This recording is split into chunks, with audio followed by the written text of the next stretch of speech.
I request the students to settle down.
Good morning, everyone.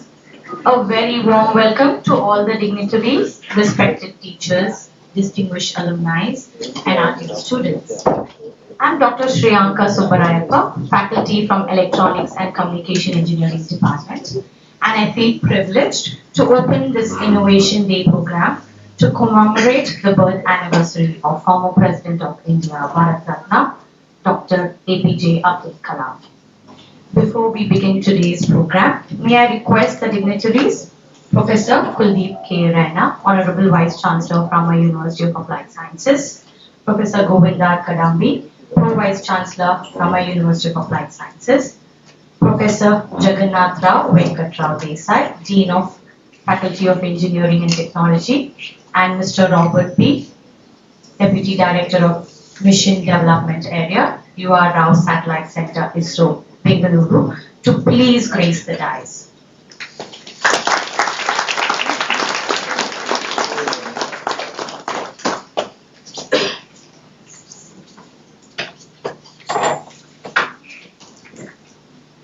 The Ramaya anthem embodies our institutional identity and encourages a greater sense of belonging within our university to demonstrate who we are and what we stand for. Ladies and gentlemen, please rise for the Ramaya anthem.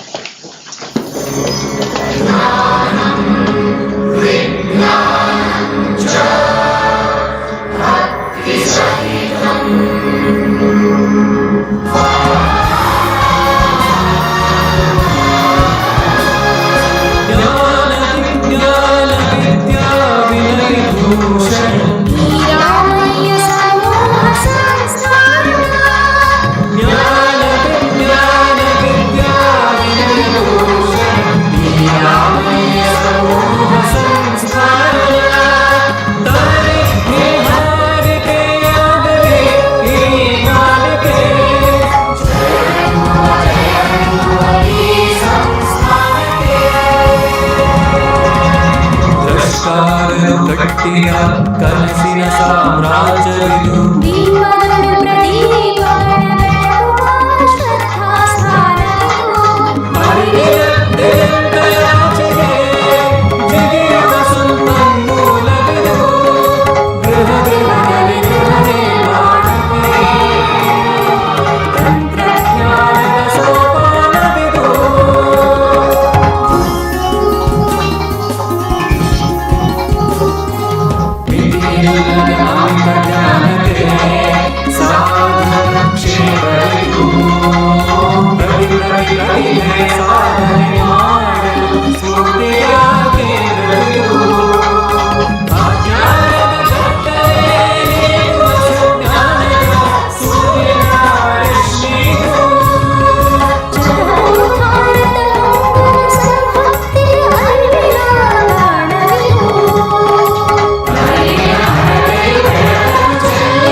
You all to please be seated.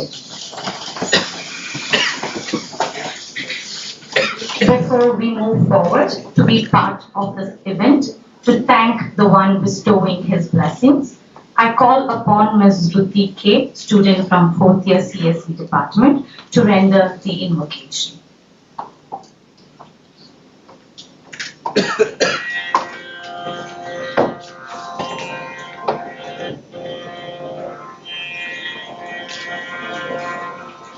जय जय गणपति गण गणाधिपति सम्मति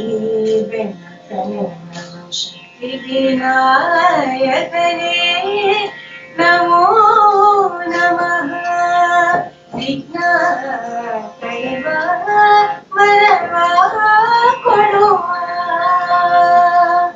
पार्वती तनयन ಪಾದವ ಸೇವಿತೆ ಮಂಜಳು ಮರೆಯುವುದು ಕಷ್ಟಗಳು ಪಾರ್ವತಿ ತನಯನ ಪಾದವ ಸೇವಿತೆ ಮಂಜಳು ಮರೆಯುವುದು ಕಷ್ಟಗಳು ಮೂಷಿಕ ವಾಹನನ ಮನದಲ್ಲಿ ಸ್ಮರಿಸಲು ಮುಗಿಯುವುದು ಸುಲಭದಿ ಕೆಲಸಗಳು ಜ್ಞಾನಪ್ರದ ಸಿದ್ಧಿ ಯೋಗಪ್ರದ ವಿಘ್ನೇಶನೆಂದಿಗೂ ವರದ ಜಯ ಜಯ ಗಣಪತಿ ಗಣಗಣಾಧಿಪತಿ ತುನಿ ಸಮ್ಮತಿ ಬೆಳಕನೆ ನವ ಶಕ್ತಿ ವಿನಾಯಕನೇ ನಮೋ ನಮಃ ವಿಘ್ನ ಕಳೆವ ವರವ ಕೊಡುವ ನರ್ತನ ಗಣಪತಿ सुंदर गणपति अष्टविध गणपति आराधने नर्तन गणपति सुंदर गणपति अष्टविध गणपति आराधने ತಂದೆಯು ಅವನೇ ತಾಯಿಯು ಅವನೇ ತಂದೆಯು ಅವನೇ ತಾಯಿಯು ಅವನೇ ಸಲಹುವ ಮಾಡಲು ಉಪಾಸನೆ ವಿದ್ಯೆಯನ್ನು ಶುದ್ಧ ಬುದ್ಧಿಯನ್ನು ತತ್ವಧೈರ್ಯವ ತರುವನು ಗಣೇಶನು ಜಯ ಜಯ ಗಣಪತಿ ಗಣಗಣಾಧಿಪತಿ ತುಯಿ ಸನ್ಮತಿ ವೆಂಕಟೇ ನವಶಕ್ತಿ ವಿನಾಯಕನೇ ನಮೋ ನಮಃ ವಿಘ್ನ ಕಳೆವ ವರವ ಕೊಡುವ.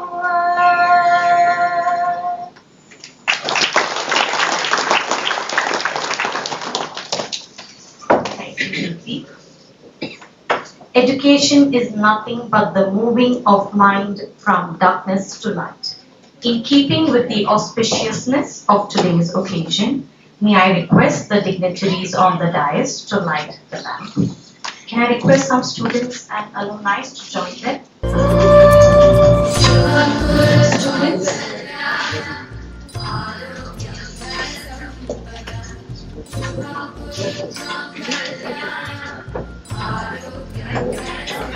Some students, alumni.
Thank you, everyone.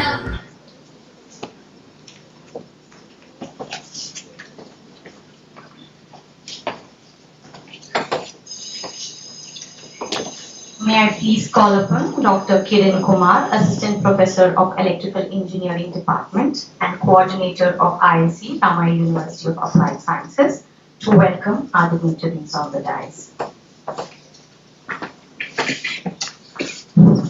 Distinguished chief guest of today's event, Sri Robert Sir, Honorable VC of Tamil University of Applied Sciences, Sri Dr. Pujit Kumar Raina Sir, respected PVC of Tamil University of Applied Sciences, Sri Dr. Pujit Akademi Sir, esteemed Dean, Faculty of Engineering and Technology, Sri J.V. Desai Sir, Deans of various faculties, Heads of various departments, Directors, dear students, and our excellent students from different UC colleges, my dear students. Very good morning to all of you. I am Dr. Kiran Kumar from Faculty of Engineering and Technology. I would like to extend a warm welcome to all of you to this RUS Innovation Day 2023. So today is a day of celebration, inspiration, and also to reflect as we gather here to recognize and honor the faculty members who have achieved, as well as student members and alumni who have achieved in various aspects. So we celebrate Innovation Day to commemorate the birth anniversary of Bharat Ratna, Dr. APJ Abdul Kalam sir, who is also called as the Missile Man of India. So to celebrate this beautiful day, we have with us Sri Robert sir from URAO Satellite Center, who is a Deputy Director, Mission Development Area, URAO Satellite Center, ISRO Bangalore. So we are extremely happy to have you here today with us. On behalf of Ruas University of Applied Sciences, I request Dr. Nedara Madam to welcome a chief guest with a sapling.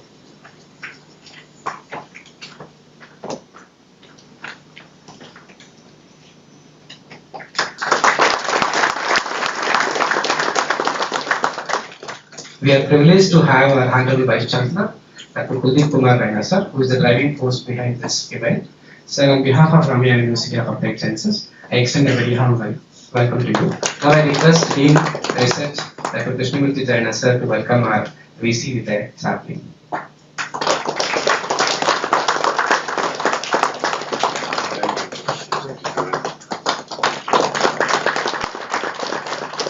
Thank you, sir. We are also privileged to have our PVC, Dr. Govind R. sir, who is a motivation for all of us. Sir, we are really happy to have you here today. On behalf of RUS, I extend a hearty welcome to you, sir. Now I request Sylvia Matthew sir, Dean FPS, to welcome Kalabi sir with a sapling.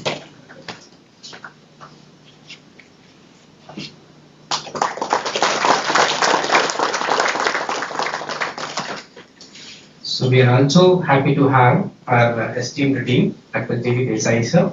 Sir, on behalf of Ramya University of Applied Sciences, I extend a hearty welcome to you. Now I request Shiva Prikasam sir to welcome our dean with a sapling.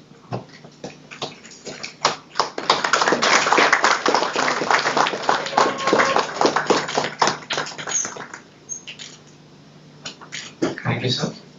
With this, I welcome you all once again to this RUS Innovation Day 2020. Thank you.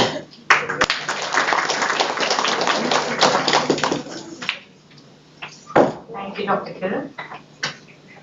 I extend a warm and heartfelt welcome to our distinguished academician and visionary leader, Professor Kuldeep Kumar Raina. As the Vice Chancellor of Ramaya University of Applied Sciences, Professor Raina has embarked on a journey to elevate education and research to new heights. Throughout his illustrious career, Professor Raina's contributions to teaching and research have garnered recognition not only within our nation but also on the international stage. His accomplishments have been honored through various awards and fellowships, solidifying his standing as a distinguished scholar. Professor Raina's research journey has been marked by innovative practices and a creative approach that has led to the publication of over 250 research papers in peer-reviewed international journals. His passion for excellence, dedication to innovation, and commitment to nurturing the next generation of scholars make him a beacon of inspiration for all of us.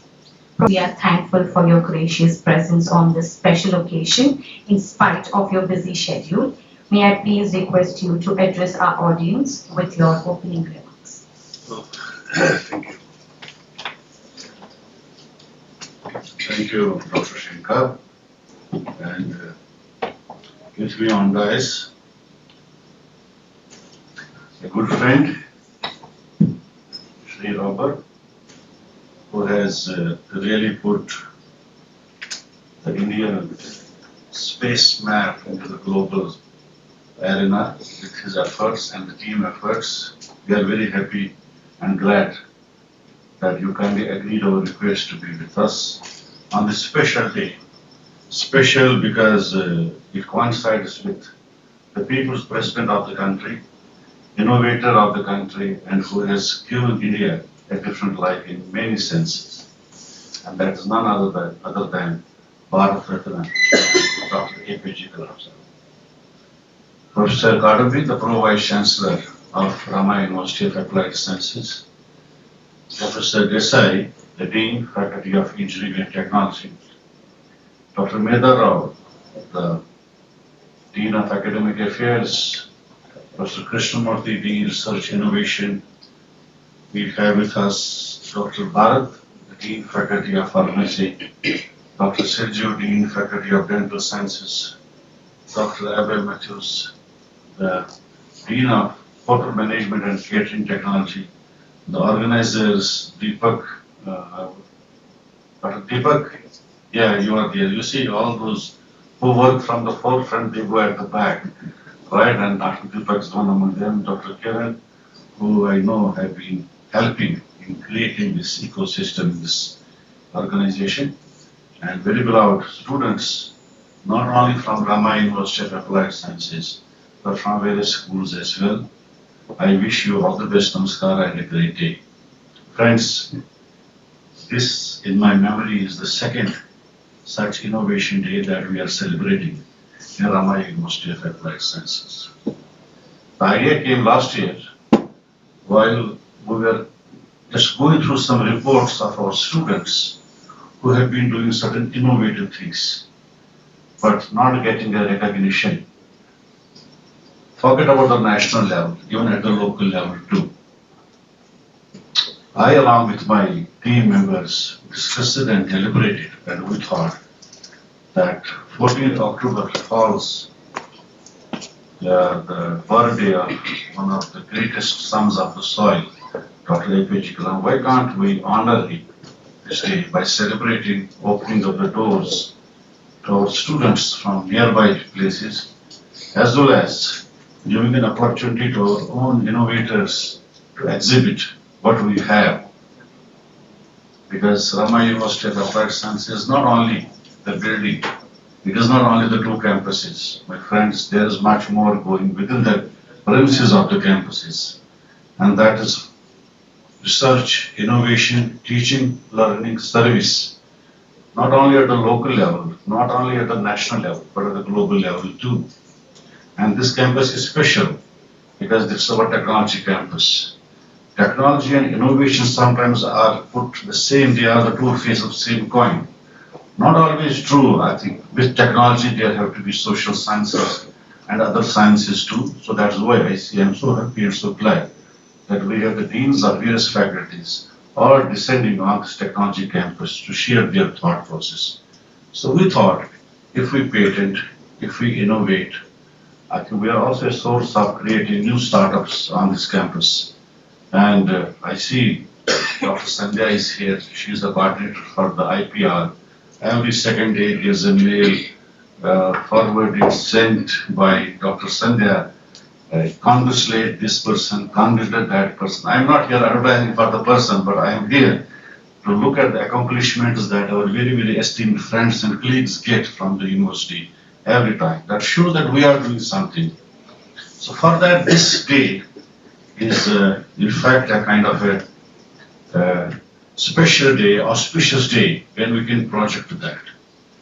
Last year, if I recall vividly, I think we had around 300 plus projects which were displayed and monitored and guided by our faculty members from time to time and evaluated by a jury where no one was involved from our own campus, but it was all outside experts who came from corporate industry. I'm sure this is the same thing. Out of more than 300 projects, I think around 133 projects were shortlisted as the best. And what we want from our own university, these projects should not confine only to our campuses, but can we give them an elevation at the level of the national platforms? So for that, I'm sure the recommendations that will come today after the assessment and judgment of these projects, we are surely going to display them and give it a platform at national level as well as international level.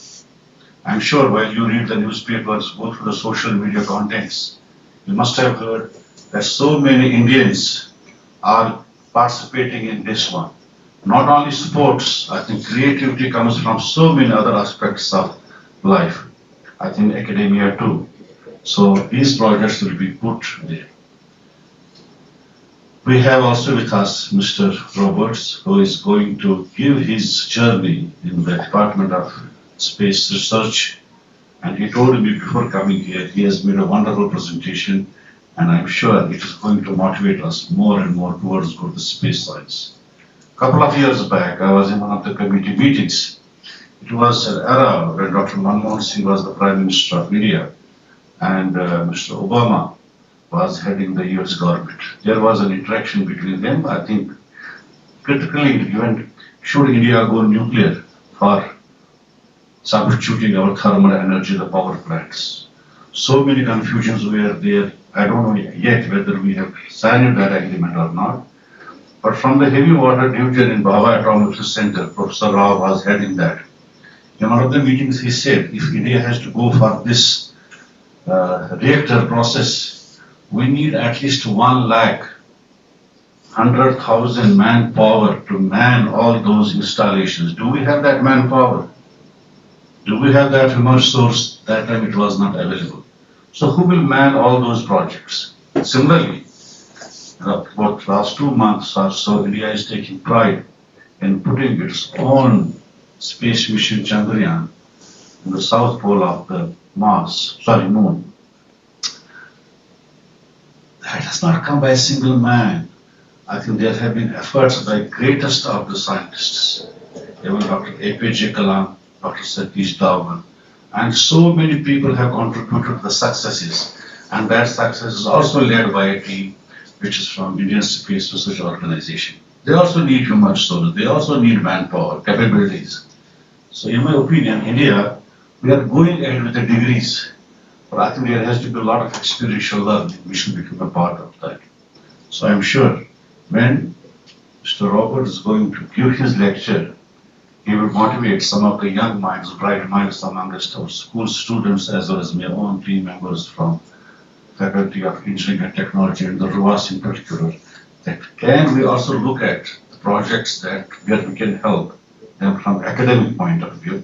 And technology certainly is slightly high end, but I think we are second to none in developing those technologies too.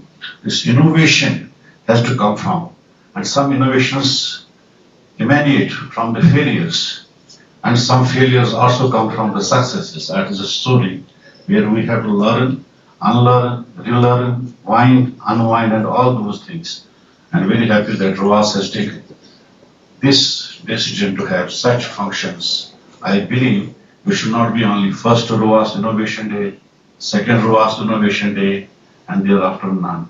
Whether people are here or not, whether leadership is here or not, it becomes a part of our academic calendar, activity calendar. We should sustain with all those great ideas, wherein it gives us a confidence to represent, to present, as well as to showcase what we have done. Just friends, last week I was in Taiwan with a visit under Association of Indian Universities. We visited around 8 to 10 universities in Taiwan. I have a couple of interactions with the minister there, with the deputy minister and other heads of the institution, chancellors and the vice chancellors. Very happy to share with you that we also came across the Indian students who are pursuing somewhere masters, somewhere PhD. And the heartening thing is they were so excited to see us. And someone said that I think it is our family coming to meet us. That means when we are outside the shores and the boundaries of the nation, we are one, we share all those positivities. The significance where I touched upon this point was that, when we discussed with them, shared with them, how do you see the Indian education system different from the Taiwan? Some of them were there for 3 years, 4 years, 5 years, some doing postdoctorates and others. I think spontaneously the observation was, sir, in India we are taught more theory and we don't get exposure to the experiential learning. Why I touched it? Because it is still sharp, fresh in my memory. My friends, the chairperson of the Board of Studies, when you start looking at the curriculum, keep this aspect also in mind. I have been emphasizing that there should be more and more experiential learning, practical component. Theory, whether you teach or not, I think the mobile phone, the laptop, there's a lot of theory which comes there. But a student doing himself or herself something goes a long way in getting a personal feel, the observation that they make. So we need to equip our labs. For the benefit of my young friends who have come from the schools and their mentors, I think Ramaya University of Applied Sciences, as I see, we have a wonderful infrastructure. Don't only participate in the competitions, my young friends. I think you should go around. I request heads of departments and the dean, Dr. Desai.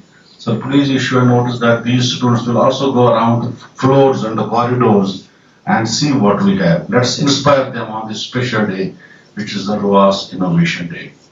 A long way to go indeed, but I'm confident that once we see and we have set the goals for the nation to become the 17 trillion economy by 2047, a developed nation in 2047, that doesn't mean that those who are the strong economies now, they are going to fall.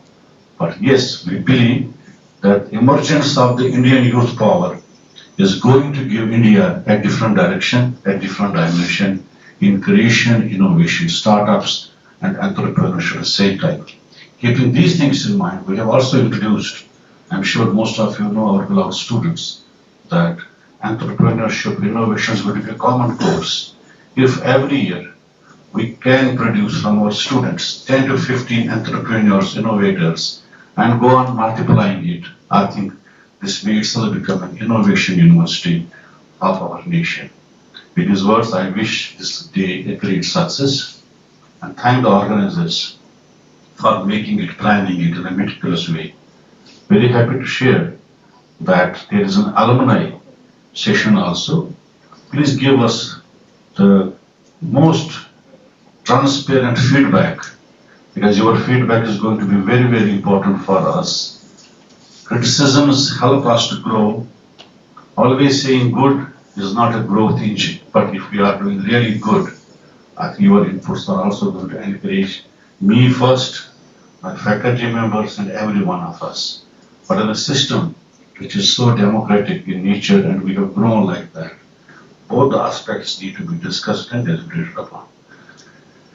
My best wishes to each one of you. Let's try to celebrate, let's enjoy this wonderful day. And at the end of the day, if there are some takeaways, please pen them down. This one, A, B, C, 5 bullets. I think that is going to give us a new pathway while we think of celebrating the RUAS Innovation Day 3. Thank you very much. Jai Hind, Jai Karnataka.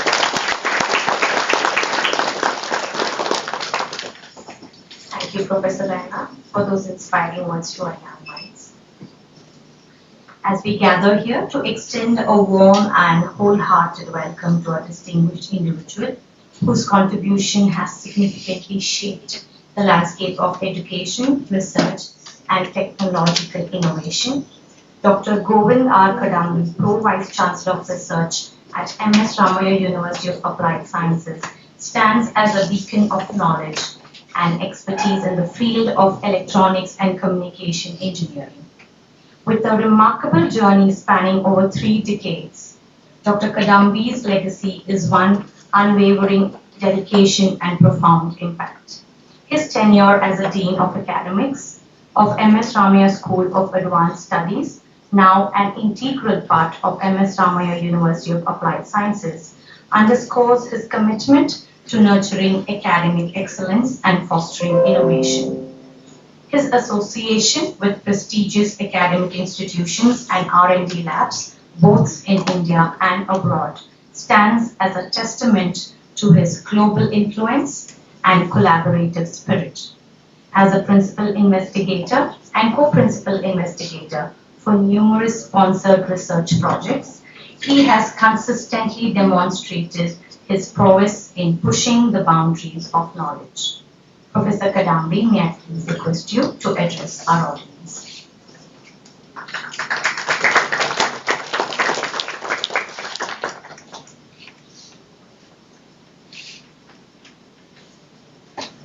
Thank you, Dr. Shankar. Good morning to one and all.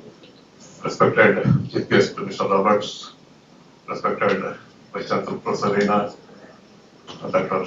Desai, Dr. Vedarao, Dr. Krishnamurthy, Dr. C.P. Matthew, Dr. Ravi, and other distinguished colleagues, dear friends. On this occasion, the term innovation is the one which rings in our mind and it will resonate for the rest of the day. We know that there is an event to commemorate the birth anniversary of our beloved president, and also who repose so much confidence in the youth power, Dr. APJ Kalam. Let me start my introduction with you, putting a few of these notable quotes which are very relevant for the term innovation. Learning provides creativity, creativity leads to thinking, thinking leads to knowledge, and knowledge makes you great. Thinking should be our capital asset, irrespective of our ups and downs.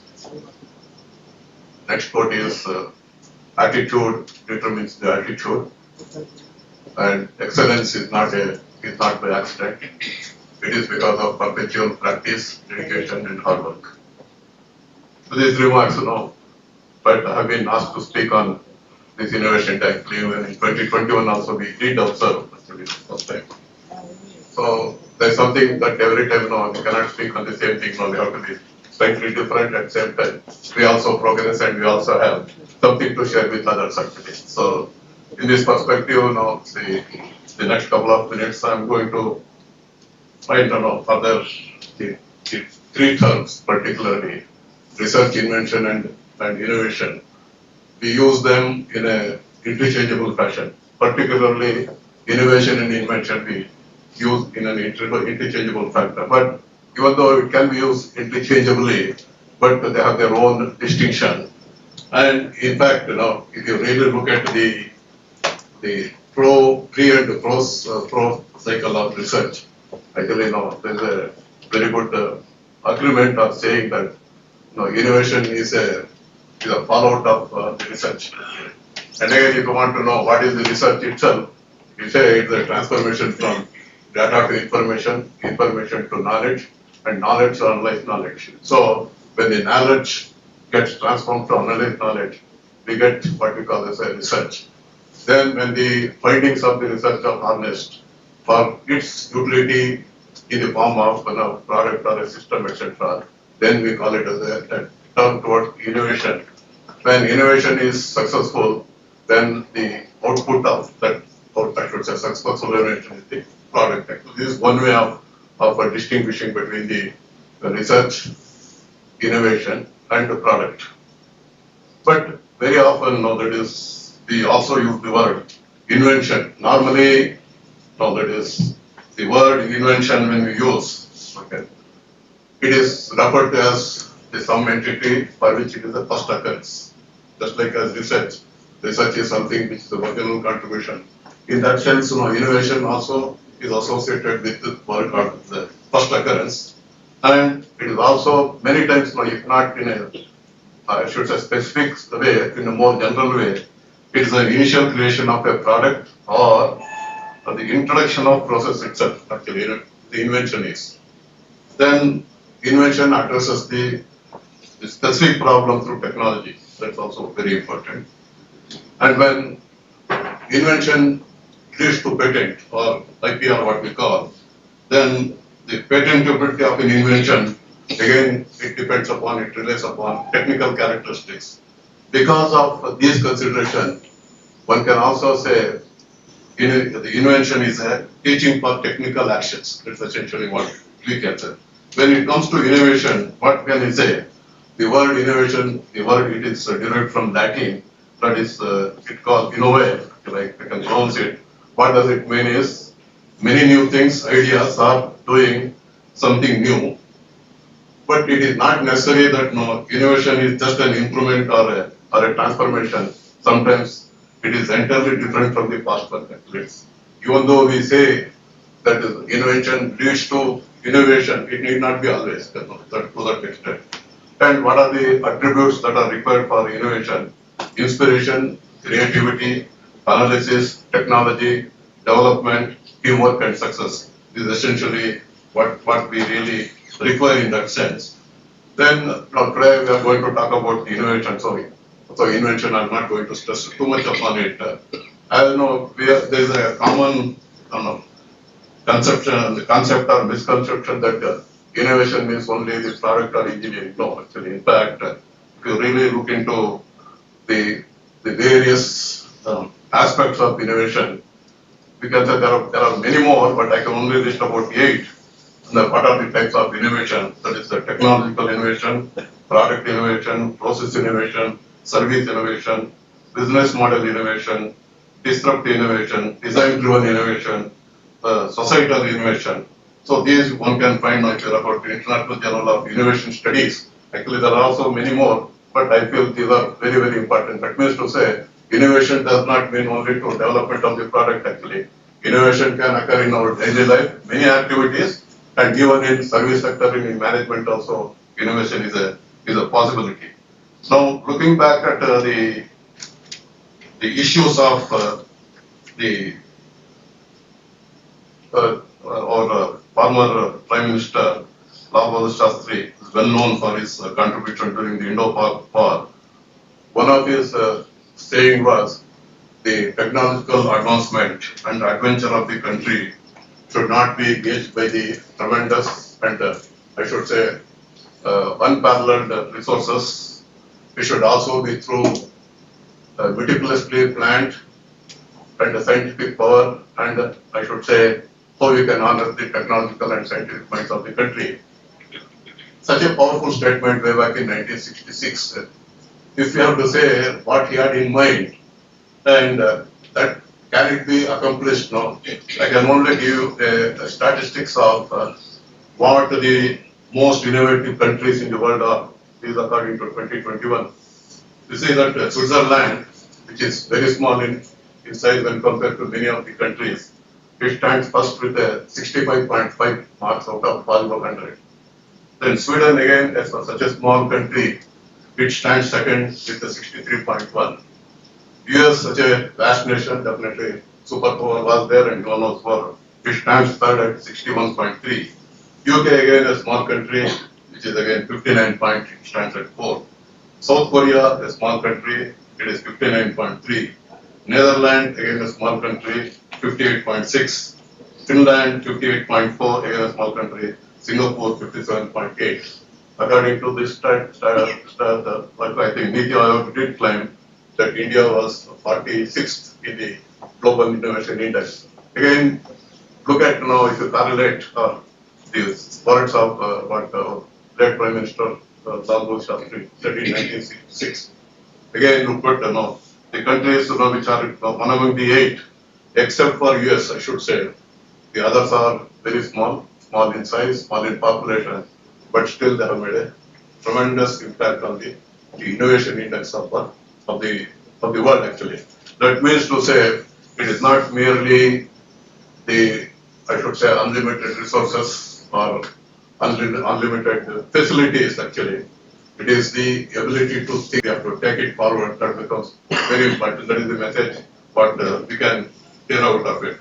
Now, coming back to the inventions, I should say, the first of its occurrence I told you. I just can give you a few examples to say, definitely, invention and innovation, they go hand in hand actually. The best example I can give you, microprocessor. It was invented as a device, but you see that the role of microprocessor in the revolution of the electronics for the last 2 decades. That's actually so started as a small invention, but it has very wide ramifications at the world level. Then the other example is light bulb actually, in fact by Thomas Alva Edison actually. Again, it was a small invention at that time probably, but to see the revolution that it has caused throughout the world. Actually, one more example. Transistor technology by probably AT&T Lab. It started with the semiconductor device and transistor. Now you see where we have gone, FPGA and all. That means sometimes now you start with a big small thing, but you don't know what are its ramifications. That's essentially the scalability of any invention. Can solar cell again, it started with a photovoltaic cell. Now see the impact it is having on, I should say, the unconventional or natural resources. Then again, telephone started with Graham Bell, and see the revolution that we have witnessed for the century and the decades actually. So this is the powerfulness of the invention. And how did this invention occur? These inventions occur because of the ability to think. That's essentially why Dr. Kalam always to say ability to think or thinking power should be the capital asset, irrespective of ups and downs to that extent. Now, just to give the importance to both invention and importance, I can say inventions involve the creation of entirely new concepts or ideas. It serves as a evidence for credibility of scientific knowledge. So these are more or less towards the scientific and technological innovation to some extent. And inventors require specific skills and expertise. And inventions are always associated with originality and novelty. And inventions often result or yield what we call as unexpected results, new trajectories. And inventions also serve as the foundation or building blocks for innovation. That's why I just illustrated a few of the examples. It started as a device, but it has revolutioned the whole world, not the person. And invention should be flat as the lady, don't go for further progress. That means to say, you can think researchers as a one step, and the proceeding step should be invention, then many technological endeavors can be occurred. When compared to the innovations, we can say, as I said, that existing concepts, services, or product, it goes beyond the product also, contributes significantly to the growth and success of the companies, and new concepts and new ways of doing, and it offers you technical or competitive advantages, and innovation demands a diverse range of skills and expertise. So if you have to succeed in both invention and innovation, I think as Professor Reina said, I will put it in a more succinct way. We require what we call as a skill-based knowledge and knowledge-based skill actually. When each one complements skill and knowledge will complement definitely, so we can achieve many great things in invention. So I should say, if you want to really look at it, invention can be described as a fundamental phenomenon, and innovation can be referred as introduction to new things, ideas, or ways of doing something bigger actually. And let me just before I conclude, I want to really quote few quotes from the greatest inventors of all time.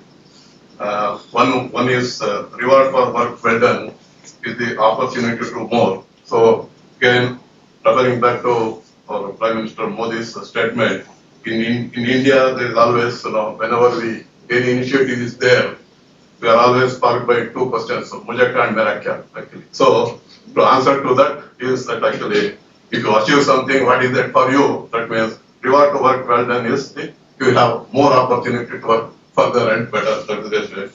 And the next two quotes are from Thomas Alva Edison. I should say the greatest inventor in terms of impact. Restless is the discontent, and discontent is the first necessity for progress. And he also said that we have ability, but the opportunities are much more than the ability. So he succinctly puts it as there is far more opportunity than there is ability. So that means we have a lot more to do than our ability permits actually. And he also went on to say our greatest weakness lies in the giving up. The most certain way to succeed is to always to try one more time. That means you should not be deterred by the failures. Then Graham Bell, with the inventor of telephone, he also went on to say, when one door closes, another door opens. But we so often, so long and so regretfully, we are upon the closed door that we do not see the ones which open for us. That's also critical.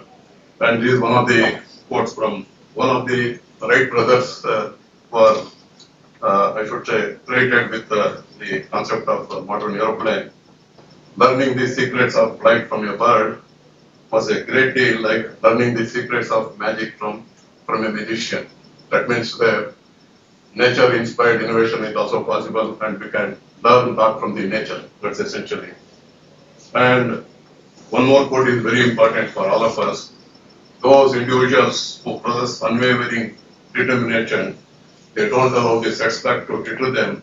They persist and push forward even in the face of failure. That means success and failures are part of the life, but our ability to move irrespective of the setbacks is the only way for, I should say, sustained success.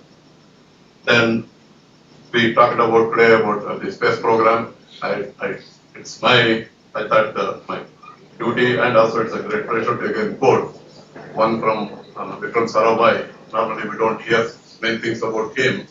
So way back in 1966, 60s I should say, when India was in the verge of announcing the space program, so he made a remark, and it's a call for the whole world. It said, say our endeavor into space program is not to competing with the advanced countries in space technology, but we are venturing into the space technology so that we should be second to none in bringing out the advantages of the advanced technology to our people. That means there was a very clear motive, there was clear, I should say, aim for Indian government represented through Vikram Sarabhai, which we said, that is, we are not here to compete with the rest of the world, but we should be second to none in bringing the advanced technology to the benefit of humankind.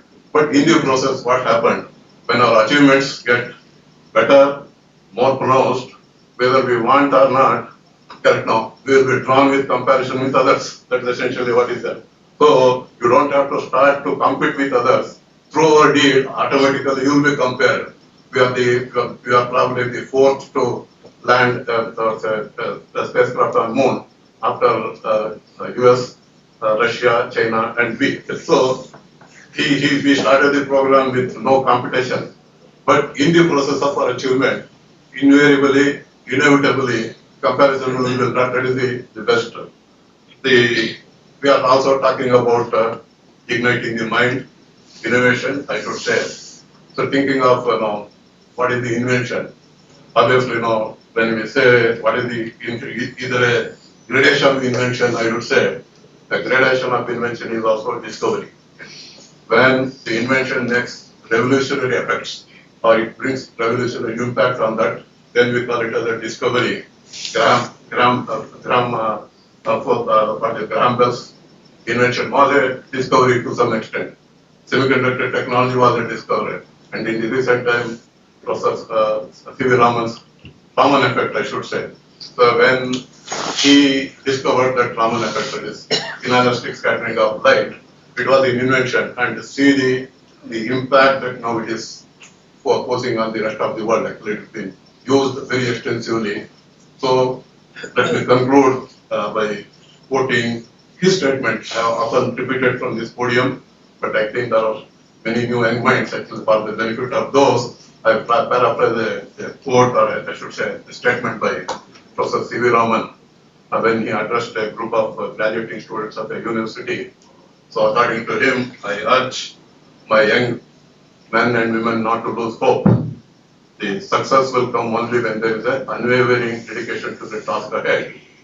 Without contradiction, without fear of contradiction, I can say the quality of Indian mind is equal to Nordic, Teutonic, or Anglo-Saxon. What we perhaps lack is the courage. What we perhaps lack is the driving force which can take us. We need spirit of victory, and if that indomitable spirit of victory were to arise, nothing will stop us from attaining the rightful destiny. Such a powerful statement from a person who was very frank. When he reposed so much of confidence in the minds of Indians, the ability to think Indian, I can we can be sure that we are second to none in our ability to think. I think that is the greatest inspiration that we can derive from such great people. Again, Professor Satish Dhawan, we don't hear many things about, many quotes from him. One of his noble quote is, for those who don't have a task, there will never be a problem. On the other hand, for those who have task on hand, the problems of various degrees crop up on a routine basis, and it is our duty to see that problems won't dictate us, and we have to dictate the problem, we have to conquer them, and we have to succeed actually. When you approach I should say, the remarkable role models of these, I should say, fellow Indians, the statesmen of world actually stature, definitely sky is our limit and we can achieve. To conclude, I can only say innovation and innovation. When I addressed the students in 2021, my topic was innovation is an energetic synergy of inspiration, imagination, intuition, intelligent implement. I still stand by that actually. So it's a combination of our ability to think and our unwavering dedication to task ahead. If we can adopt these good principles, definitely we can invent, we can innovate, and we can take the domain, our country to the next level. Again, I thank Dr. Kiran Kumar and Professor Deepak for having given me an opportunity to share my few thoughts about it. Again, I wish a grand success to this. Jai Karnataka, Jai Hind, Jai Hind.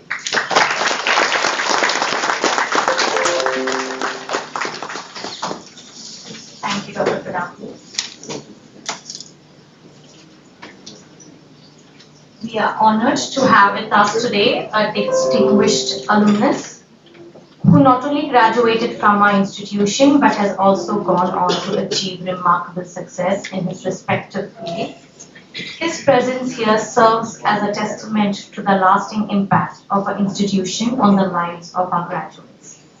May I please call upon Mr. Rupak Raj S., a distinguished alumnus, batch 2016 from Product Design, running Hangime, a product design studio, started in the year 2018. There are 5 employees in his venture as on today, and he is here with us to share his success story.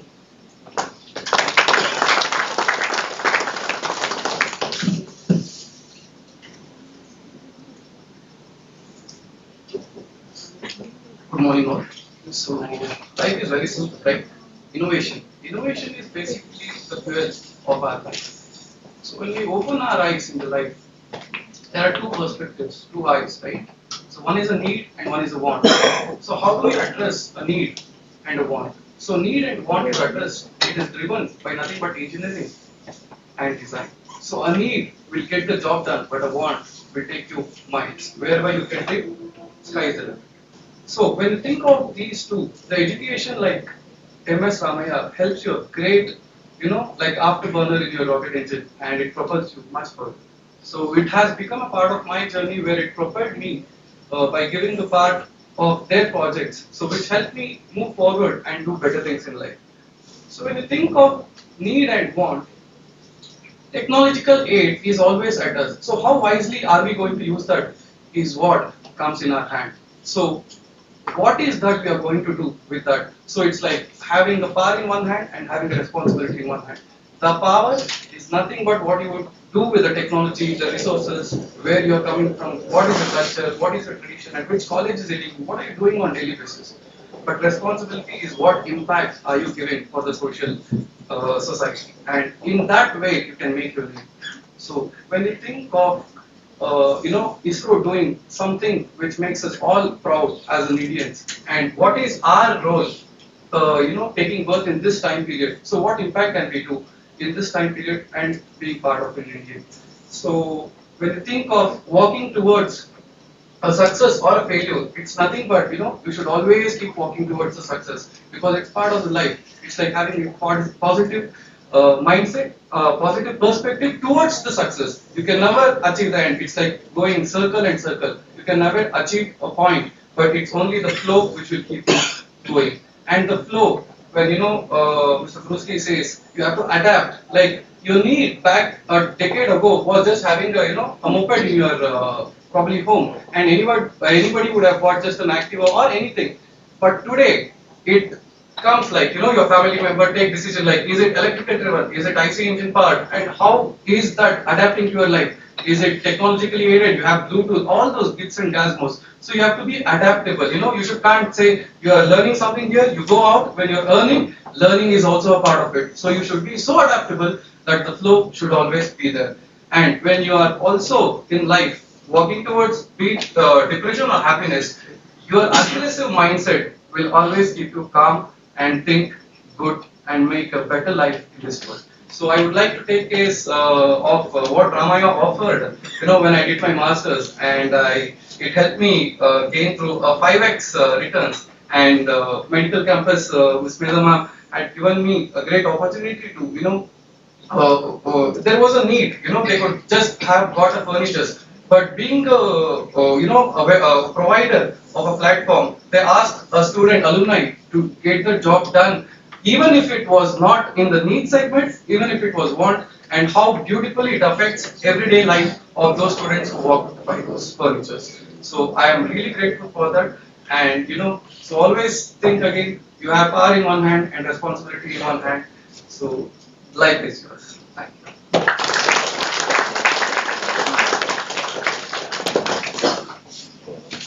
Thank you, Mr. Rupak.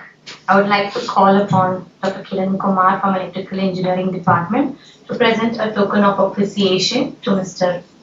Rupak.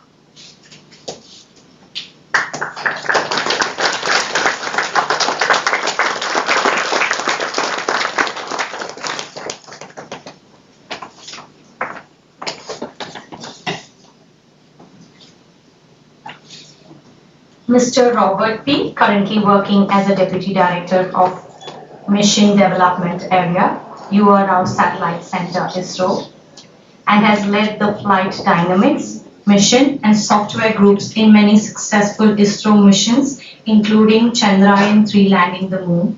He has worked at multiple domains of synthetic aperture radar, signal processing, interferometric SAR, image processing, image classification, SAR spectral noise removal, parallel processing and high throughput computing at Space Application Center, ISRO. He has held several positions at ISRO as mission scientist at URAO Satellite Center, Operations Director for Mars Orbiter Mission, and Mission Director for Microsat TD mission. He has also served as a team leader for realizing Chandrayaan-2 hardware simulator. His current research interests include machine learning and inter-satellite communication.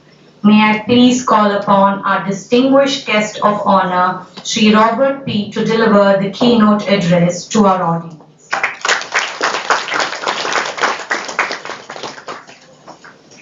We'll move to this side. Good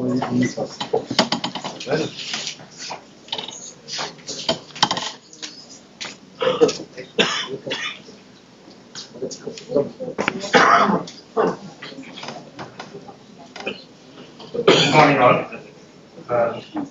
Honorable Vice Chancellor Dr. Kuldeep Kumar Raina, Pro Vice Chancellor Dr. Govind R. Kadambi, and many deans, distinguished professors, lecturers, students, and few students. I'm very happy, and one and all who has come here to attend this lecture. So, at the outset, I would like to thank the organizers for giving me an opportunity to share my experience on Chandrayaan-3 and in particular what ISRO does. So today, the topic I have chosen is Dream to Hop on the Moon. So as you know, we have been hearing from the guest speakers that today's function is also commemorating the birth anniversary of Dr. APJ Abdul Kalam. So Dr. Kalam and the word dream, they go together. So that's the reason why I took the word dream.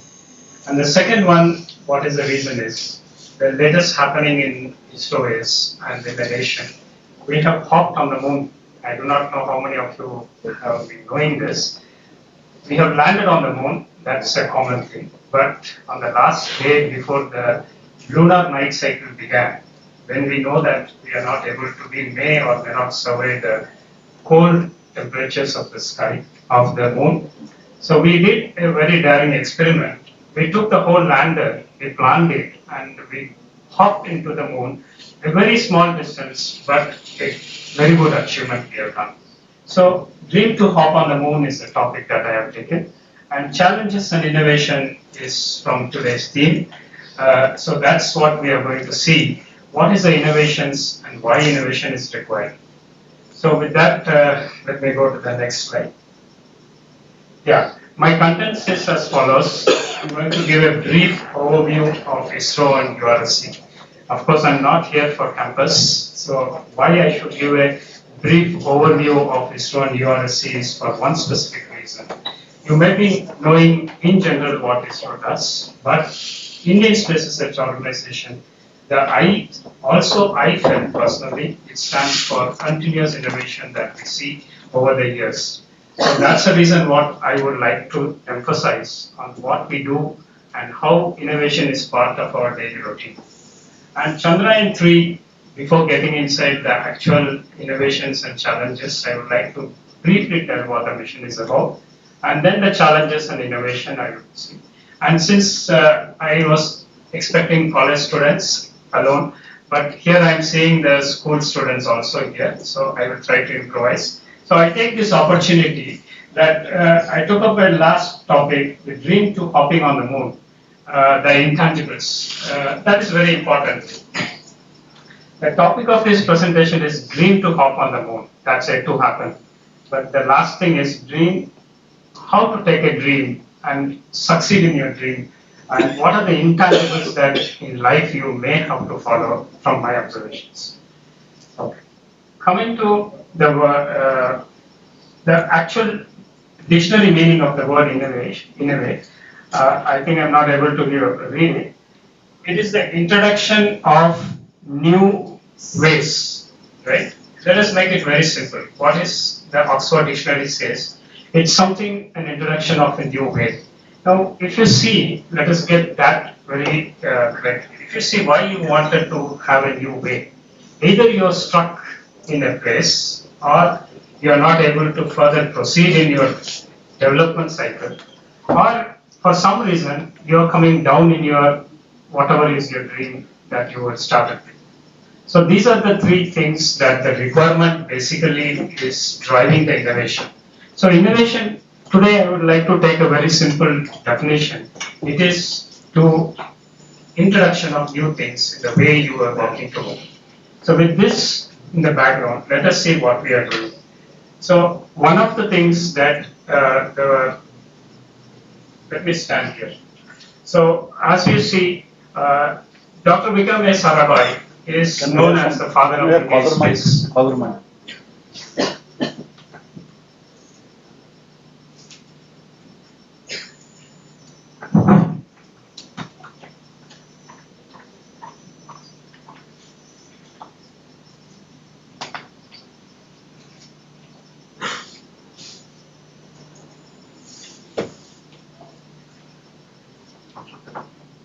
Yeah, that's okay.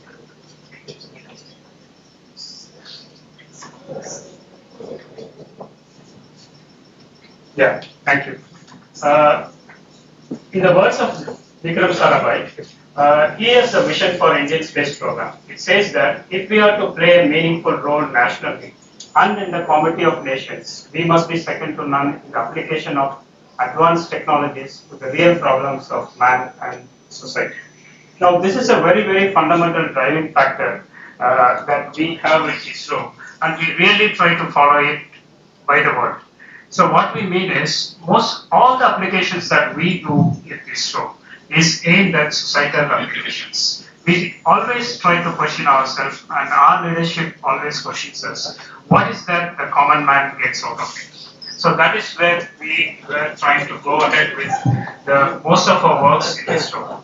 So what did we achieve by this? We achieved empowering the communities, and in the process we are contributing to the nation building.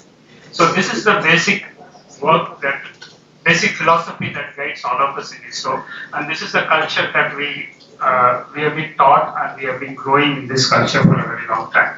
Now you may ask, what is that the moon or an interplanetary mission or orbiting around the Mars mission, how does it affect the common man? But the second part of it, if you have to have a standing in the community of nations, we have to have second to none even in the technology. So that is what we are trying to do it. Now I'll try to go into what are the achievements and why we should innovate, how we innovated in ISRO. So if you see the total number of launch vehicle missions, it is 94 we have completed so far, and the satellite missions is 125, and the re-entry missions is 2, and the number of space applications that we have given to the common man is more than 250. Now, when we see this, This diagram itself shows by itself that innovation is part of our continuous process. We always try to introduce new things. We always never we are satisfied with what we have done. Let us replicate it. In my personal experience of 33 to 35 years of working in ISRO, I generally find that we hardly repeat the jobs what we have done already. It is always, every time we take a project, there is always new challenges that goes ahead, and we have to go ahead and try to introduce new things. Now coming to the URL Satellite Center, which I am coming from. This is a lead center for ISRO satellites. It started in Pina, if you are not aware. It is just near the Pina police station. You have the image here. It is started in 1972 in a very humble shed. It was a tin sheds. That is where we started, and we were there for a couple of years, and then we moved to the earlier ISAC, which was standing for ISRO Satellite Center, and presently it is renamed after our founder of that satellite center, Dr. U.R. Rao. And it is the center where we are all currently operating from. And our new facility is near Vartahalli, which is called iSight. And that facility, we have all the facilities for integrating satellites. We have the facility to integrate more than 10 to 15 satellites simultaneously. So with these things, let us get into the application part of the things. The satellite communication program, if you see, the communication transponders are in C-band, extended band, C-band, and KU band, and Ka band and S-band. So these are the so many bands. Literally, we are in the entire spectrum. We are having the communication networks. So here the applications are television, telecommunication, radio networking, and many societal applications. Now, if you see the different classes of satellites, we identify the classes. We classify based on their weight. So it's the 1K bus, which stands for anywhere between 1 ton to 2 ton, and 2K bus is 2 ton to 3 ton, and we have 3K bus, and we have the 6K buses. And number of applications that we have directly given to the society is the direct to home DTH. The television helps us to receive the TV programs from the satellite using small dish antennas to any part of the country. And telemedicine is another very important thing which you may not be knowing, that it connects the patients in the remote village to the doctors. Basically, the patient is sitting in a remote Indian village where there is no provision, there is no infrastructure for a good medical thing, but that doctor is actually sitting in a big city and he is connected through that, and there will be a local doctor who is not well versed, who is not an expert on the thing, but he will present the problem to the doctor, and the doctor examines the whole thing and he gives the telemedicine advices. So this is a big program which is going on, and we have many of our satellites we have dedicated. We have given the transponders for this activity. Similarly, tele-education. Many Indian hundreds and thousands of schools are connected in tele-education, where you get class lecturers and professors who gives the classes, and that reaches the village schools, and that is a great achievement that we are doing, and many of our transponders are dedicated to tele-education. Then we do have a lot of applications on the radio broadcasting and broadband internet connectivity. So India being a big country by itself, the requirement of telecommunication is enormous, and ISRO meets half of our satellites are dedicated to this communication network. So in the whole process, you will find that we have to continuously evolve ourselves and find the solutions. This is an industry, as you know, that it's a multi-billion dollar industry worldwide. And none of the people will be giving any of the know-hows of how to do it. There is no big literature available. There is not much of guidance available. None of the country will come forward to help you. So that is when the ISRO leadership, the visionary leadership, which was there in the earlier days and now also, has never relied on many of the foreign players. And we have to come out with all by ourselves, figure it out, and find the solution and build this what the nation requires. Now, going to the navigation of Indian constellation today, I'm not sure how many of you know, but today we have a completely operating GPS constellation available, and we have an IRNSS series which we call as a NAVIC series. It's a NAVIC. It stands for Navigation with Indian Constellation. And we have the recent, we have been in this constellation, IRNS is 1A to 1F, and right now we are having a NVS-01 which was launched on May 29, 2023, and this is having the latest of all the technologies and very, very precise location accuracies we are having with L1, L3 and S-band services. It's given for also the restricted users.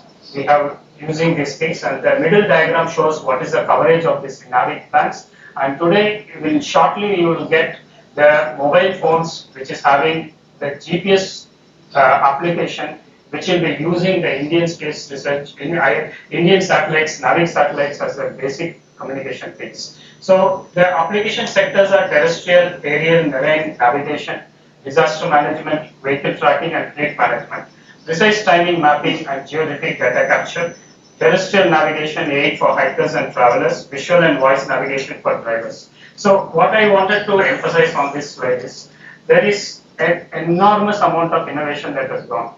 You will be surprised that the core of these NAVIC satellites and all the GPS satellites is an atomic clock. So in the IRNS series, we were having the atomic clock which we were importing and we had some issues. But in the NVS-01 satellites, India has done its first atomic clock, which is flown in this particular satellites. So we are in the process of evaluating this entire piece. Now, if you are talking about technology, if you are when we have such great satellites with us, there is a lot of hindrances from people who can hack. So when we are talking about encryptions, we have even gone into the level of quantum computing, quantum encryptions and other things. Our satellites, future satellites, we are working towards quantum solutions for encryptions, and then that is what we will be doing for quantum communications. So we have done from the technology point of view, wherever we found a stumble, wherever we need to innovate, wherever we want to invent something and go ahead, we have done those things and made sure that we are at par with all the other technologies that is presently available. Now coming to the other major part, see, this classification of satellite based on the application, we said the first slide was on communication, the second slide was on the NAVIC GPS communications, and the third slide is on the Earth observations.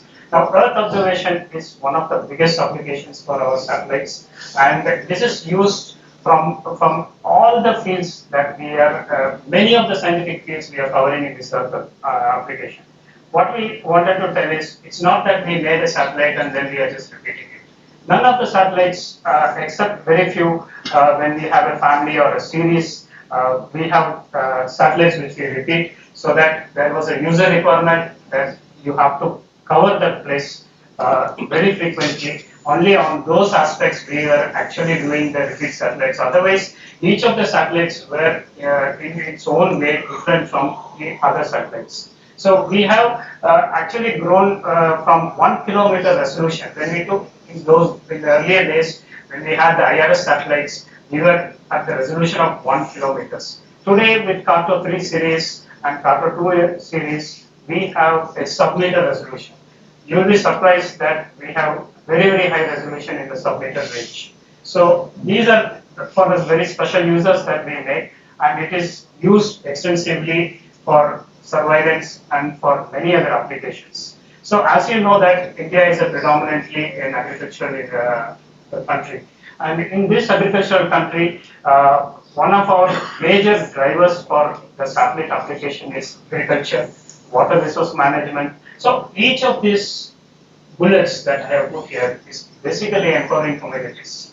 So if you take a simple thing like we have satellites which are specifically made for ocean applications. Even fisheries application, we have a major. We have OceanSat series, OceanSat 1, OceanSat 2, 2A, 3. We have gone specifically for many applications to study about the ocean.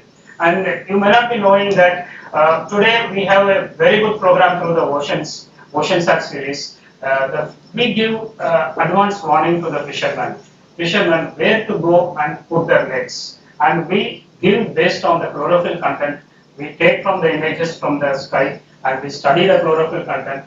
We mark those places and we give them in their mobiles where they should go, what is the latitude and longitude, and how they can get the maximum use of revenue for their work. So, like that, each and every point has many applications for the societies, and each of it is not difficult. It was difficult to develop in the first place, and we did it without the help of anybody, and through innovating ourselves continuously. Now we have the bottom line says that we have a very vibrant Earth observation space segment. Fundamentally, if you see from a technical point of view, from a science point of view, we have covered majority of the electromagnetic spectrum. If you are talking about optical ranges, we have covered it. IR, we have covered. Then we have the microwave regions, X band, L band, S band, P band, L band, and all the bands we have covered. And if you are seeing from the purely from climate, weather, the radiative transfer models, the absorption bands, to get many of these applications are basically defined by these absorption bands. So we have not limited ourselves to anything with cartography and large scale mapping and even our entire nation's security. Today the space is now taken as the fourth war ground. So we have the land, we have water, we have air where wars are fought. But today many countries have already made a lot of plans and they have brought up departments which is taking space as a war zone. So we have to be alert in all the zones, and this is one more zone where ISRO is extremely contributing, and that is again totally new one which we have to innovate every single day based on what the user is asking. So coming to the space science and exploration, this will be the last in this topic. Space science and explorations, we have Chandrayaan 1, then we have Chandrayaan 2, which we lost just few kilometers above the surface, and we had Chandrayaan 3, which landed softly, and we had a rover operations, which I'll be covering shortly, and we had AstroSat, we have Aditya L1 mission, which we are trying to go towards the sun. We are going only 1.5 million kilometers from the Earth towards the sun, and the sun we wanted to study without any hindrances because of the atmosphere. So we are going to an L1 point, which I am not going to cover here. We have already gone and we have orbited it around the Mars. The mission that was supposed to be for 6 months, we were able to extend that mission till last year. So these are our space explorations we went. Now coming to the Chandrayaan 3, let me start with a brief overview. This LVM-3 is our latest launch vehicle. Okay. So this is the launch vehicle that took the Chandrayaan 3 to the orbit, and we started humbly with our sounding rockets, and then we have grown towards our SLVs, satellite launch vehicles, then we went for the PSLVs, then we went for the GSLVs. Basically, fundamentally the difference is the type of payload, mass it can carry. So these are the things, and LVM-3 is the rocket that took Chandrayaan 3, and it has put Chandrayaan 3 in a highly elliptical orbit of 170 by 36,500, and argument of perigee was around 180 degrees, and with an inclination of these things. And this Chandrayaan 3 basically is consisting of three basic things. One is called the propulsion module. The propulsion module, its work is to take the landing module and the rover to the moon's orbit. From there, the landing module along with the rover is planned to be taken down to the descent and softly land on the moon. So the propulsion module mass is around 2,145 kg with a very good power it was there, and it carried the lander module from injection till lander separation. So there is the landing module. The landing module, which actually descended into the moon surface, was around 1,750 kgs, and it had a power of 740 watts. And mission life is 1 lunar day. So what is 1 lunar day? 1 lunar day is around 14 days. So after 14 days, the lunar night starts, where the temperature can go as low as minus 180 to minus 200 degrees centigrade. So we cannot survive in those temperatures at this present technology. So we had a complete plan to operate this mission for one lunar day, which we successfully did. And the last one, which was inside the lander module, was the rover. And the rover mass was around 26 kg. It's a totally new system that we have built. And when you come to these three systems, propulsion module, lander module, and rover module, it's quite different from the conventional satellites, which I'm not going to touch how it is different. Although many of the subsystems are same, but the aim and what we are planning to do with it was different, and we had to do some changes to accommodate this lunar module and land rover module. And this entire descent thing is absolutely new to ISRO. So coming to the mission objectives, the mission objectives are very clear: safe and soft land. That's a demonstration that we wanted to do.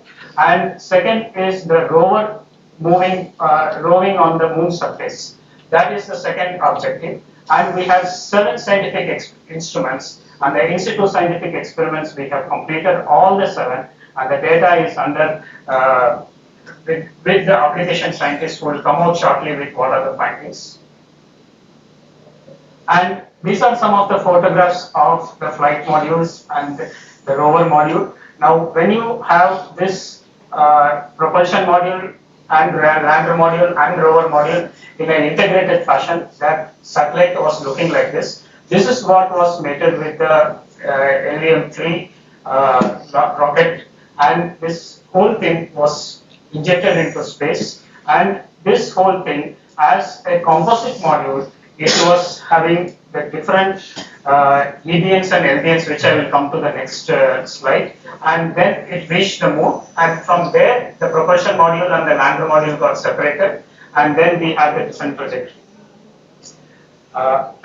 Coming to the special test that we did, I will come to the special test later on. After Chandrayaan 2, we had a failure. We had to do extensive testing. The amount of testing we had gone through, that is, this is ICT is an integrated cold test, and IHT is an integrated hot test, and the lunar leg drop test. These tests have been done over a period of many months, and in these tests we had demonstrated literally all the features of the actual landing. We had demonstrated this, which I am not covering here. So this is a brief of all the scientific instruments that we had, and all the instruments, I would say, has worked as we expected, and the results will be shortly be published. Coming to the complexities, I'm not going to explain this slide. If you see, this is the RF links, the radio frequency links, the communication links that Chandrayaan 3 was having. If you see this, it's extremely complicated. We had many frequencies that has been going around. And if you see that the rover cannot directly transmit anything, so it always transmits and communicates with the lander, which is nearby. And the lander will communicate to the orbiter or the propulsion module. We had a Chandrayaan 3 propulsion module, which is orbiting around the moon, and it will communicate directly to the Chandrayaan 3 propulsion module. Chandrayaan 3 propulsion module will communicate to the Earth. We also had a provision, although Chandrayaan 2 landing was a failure, our orbiter was very successful, and it is in the orbit around the moon. So we also had a communication channel established with the orbiter. So I have removed many of the specs that was there. That's why you see a lot of things you are not able to see. So I have removed the specs, so only to show the complexity of one subsystem. So like this, we had a power subsystem. We have a host of sensors, which I'm coming. So now coming to the challenges and innovations. Now it's very difficult to explain the challenges and innovations in a brief time of 45 minutes. So what I have done is, I've just taken a very brief overview of the most important challenge, that is the descent. That is the biggest challenge that we have. So that we have taken. Now coming to the drivers for Chandrayaan 3. The first thing is Chandrayaan 2's heritage was used. We understood what went wrong, and then we implemented those things, and we even demonstrated in the ground that all the things were taken care, and then we went for Chandrayaan 3. The Chandrayaan 2 on-orbit experience was addressed. So we took a lot of inputs from Chandrayaan 2, and the robustness was built in the lander. So once the robustness was built, we had to go for an enormous amount of ground tests and simulations. So when I tell ground, I will show you in the next slide. So many new aspects were introduced. On-orbit testing and evaluation of new aspects were introduced. And finally, we arrived at the configuration which is have to have the changes from Chandrayaan 2 to Chandrayaan 3, and then we realized that configuration, and then we had a safe and soft landing. So this was the drivers for Chandrayaan 2. Now coming to, I am not taking the journey before Chandrayaan 2 because Chandrayaan 2 is work nearly done. It was nearly done. We were just few kilometers above the surface, then we had the setback. So Chandrayaan 3 has one of the major aim of Chandrayaan 3 was to make sure that what we understood and we successfully demonstrated is carried forward, and we had to do a lot of design changes so that we can accommodate what was actually not working in Chandrayaan 3. So the robustness aspects, the improvement in sensors and propulsion system was made, multiple mission parts to handle contingencies, and improvement in the guidance control was introduced. Enhanced touchdown limits were introduced. The navigation guidance and control software, lot of improvements were done, and increased landing area. Actually, we found that this is one of the biggest hurdles that we had, biggest challenge, because why people didn't go for South Pole landing? Okay, we didn't go exactly South Pole, that was not our requirement. We were close to the South Pole. The reason why we had people never went to South Pole is probably because the terrain is extremely very bad terrain.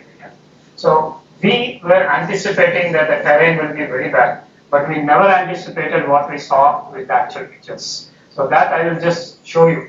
The full level of redundancies was taken care. It was actually an enormous engineering feat that has gone through. So if you talk about once we went from 2 to 3, from the simulation point of view, we had done absolutely all the aspects that we have checked through simulation. It was exhaustive simulation.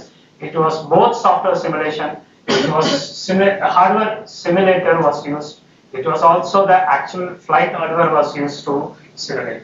So now exhaustive simulation, when I tell the 6 degrees of freedom simulation was there, that oil simulation was there, SILS software simulations was there, HILS hardware simulators was there, and an actual replica of Chandrayaan 3 hardware was kept as a hardware simulator. So with all these, we had demonstrated that we are not finding any problem. So over and above this, if you see, we even had extreme simulations like additive simulations. So with all the 3 sigmas or 6 sigma dispersions that you expect from such a complex system, every dispersion was taken into account, and then we were able to actually demonstrate that we can go for a successful landing. So ICT IST was actually the actual hardware was demonstrated. Lander drop, we had dropped the entire simulated system with the actual legs, and we showed that the legs are strong enough mechanically to take care of all the observations. And on-orbit testing, we did enormous amount of on-orbit testing. Now, this is the entire plan. We had the red colors are called Indians, which is nothing but earth burns, and the blue colors are lunar burns. So we had so many earth burns. So if you see, you might have read in the paper that we had just before us, they had that Russian mission which directly went in 3-4 days. So it all depends on how much powerful the rocket you are having. So it doesn't matter. Even if you even to achieve the same results with some more time spending, you don't need to have a very powerful rocket, but we can have an efficient mission in different ways, multiple ways we can have it. So here what we do is we just follow the basic principles. When that your Kepler's law is basically what is shown here. So with respect to Kepler's law, what you are seeing here is whenever you are coming to the perigee, that is the closest point to the moon, whenever you are coming to the perigee, you do a small firing and your ellipse is continuously going to increase. So we had 5 Earth burns. After that, we had on 31/7/2023, we have something called translunar injection is there, TOI, translunar injection is there. Then on that place, when you reach there, that place, we have a lunar orbit insertion is there. So now this is all purely mathematics, very precise mathematics is used here, and at every given time in a 3-dimensional space, you will be always knowing where your craft is to a very high accuracy of few meters, and the velocity accuracy is in centimeters. You have to know all these things, then only you can precisely do the mathematical equations to ensure that you are inside the orbit. So once you are inside this is a 2D orbit. Now in the 3 dimension, the inclination is different from the red one and the blue ones. So once you are inside the lunar orbit, so the first one is the biggest ellipse, and slowly we will do the same operation that we did in EDN, only in the reverse retro we will be doing a firing so that our velocities are reduced, and then we are coming down to a smaller and smaller ellipse. So these are all extremely precise mathematical equations that we have done in-house, and once that is over, we come to the deboost phase where the launch lander module and TM module that's got separated after the 5th lunar burns, that is the innermost blue circle.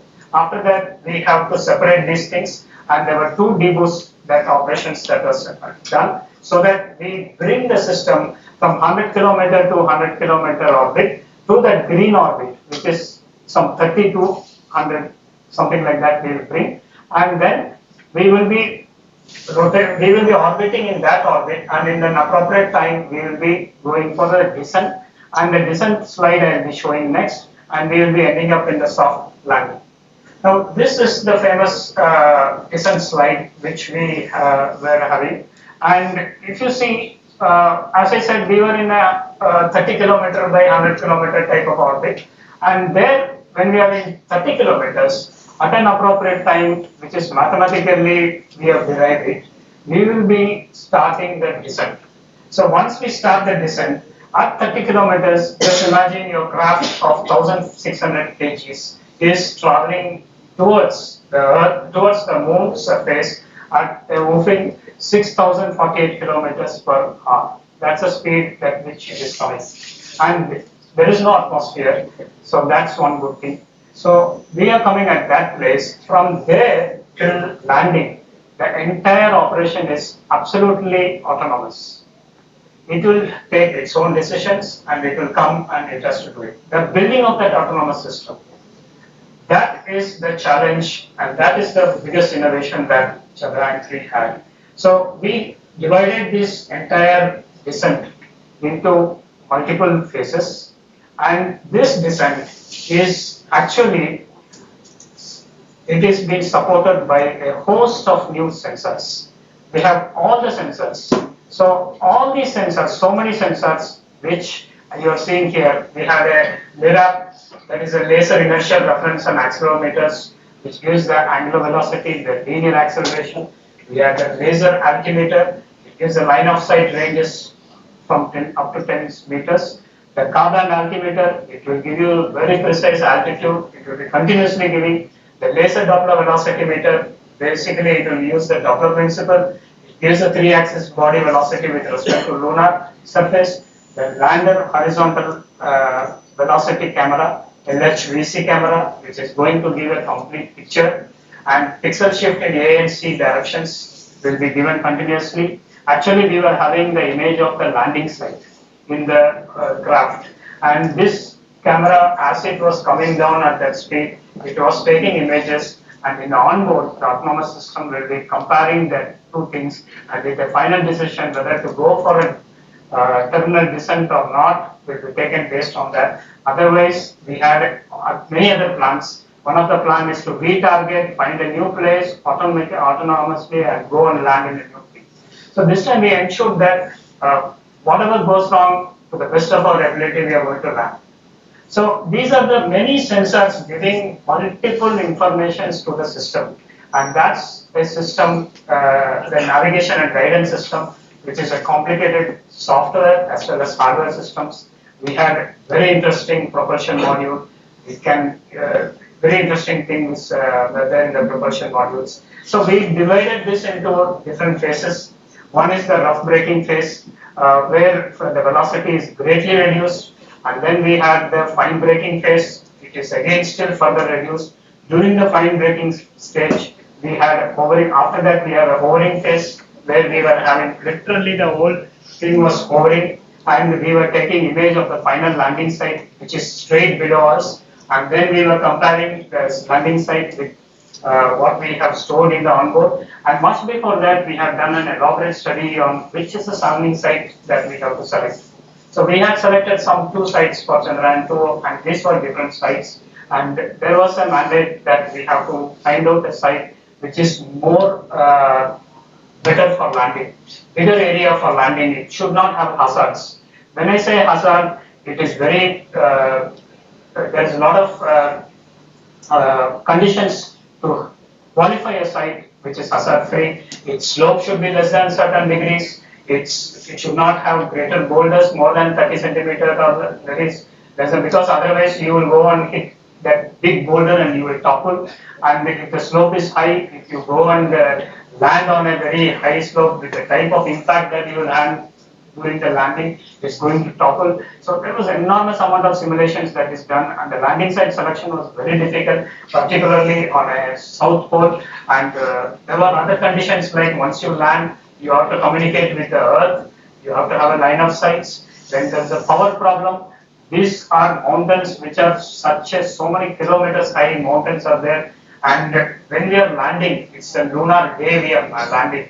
It is like morning we are landing in that, and that morning sun is at a very steep angle, and the mountains are going to cast a very long shadows. So you have to completely use the ray technology, algorithms, different types of algorithms we have to use, modify the site from power, from communication, from hazards, and so many other things we have to do it. And it should be, once you decide which site you have to go and land, then after that you will be finding that you have to design your orbit.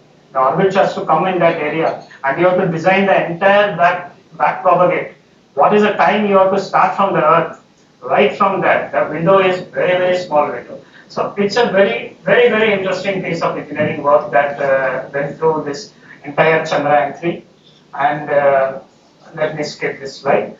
And we finally landed. So once we land, this is an entirely new one. So this is a small rover. Its weight is around 26 kg, which I have told there. This is entirely new one that we built, and this was perfectly. It was a good rover, and I'm not going to read out all the specifications, but everything in this rover was new, and we have to find ways to really study. The terrain is new. You will not.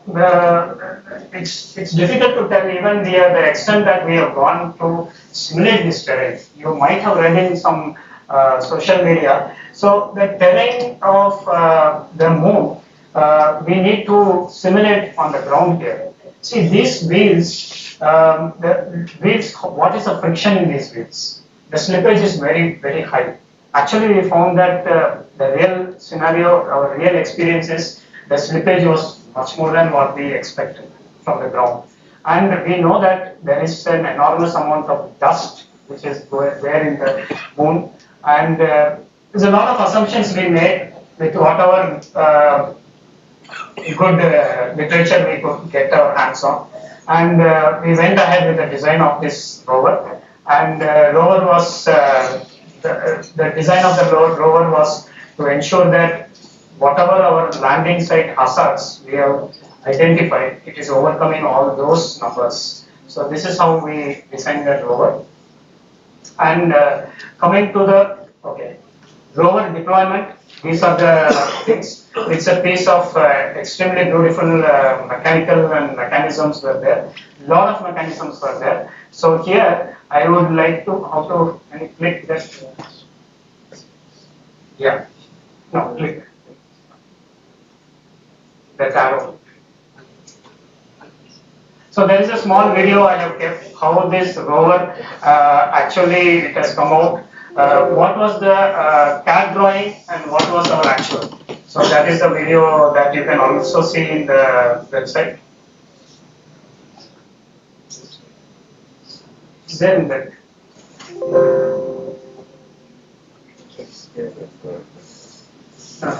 Video, are you running from my no, are you running from my stick? Go to the stick.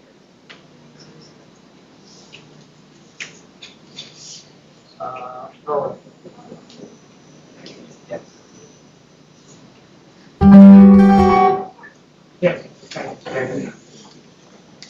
So this is just the first, it's a 2-minute clip I think. The first half is the CAD drawing which we have done.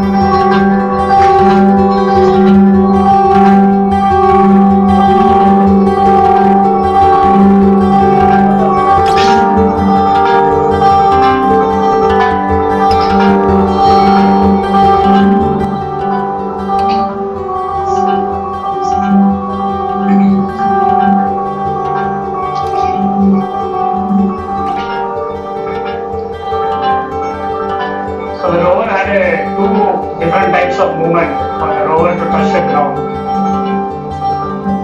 And once it has touched, the solar panels will be opening. And then the communication with the lander will be established. The white line is the communication with the lander. Once we have given the command for it to roll down, it rolls down. So this is the plan.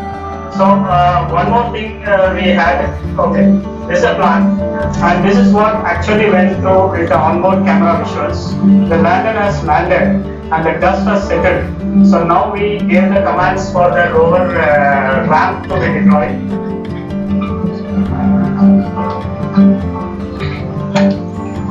The ramp is deployed.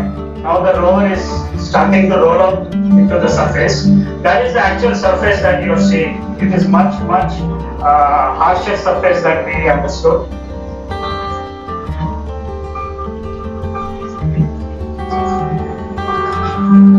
So this is an in-place turn that we have to do with the rover. So the rover is in the same place it is trying to turn.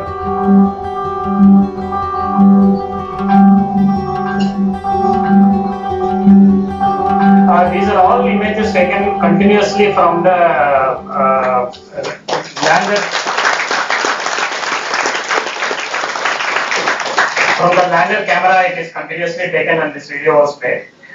So what we found is the rover in 10 days to 12 days, we literally had to sit there and we had to find a way to move the rover. It's not the rover problem; it's the road problem. Everywhere you turn, it's either a small hump we have to go down, or it's a lot of stones are there, and the rover we didn't wanted to go and get it stuck. But this rover, small rover, it traveled 100 meters and it went above 100 meters. So that was the total distance it has traveled. But it's not 100 meters away totally in a straight line. It is still around the lander, and it was still there when we left it. Okay, next. Okay.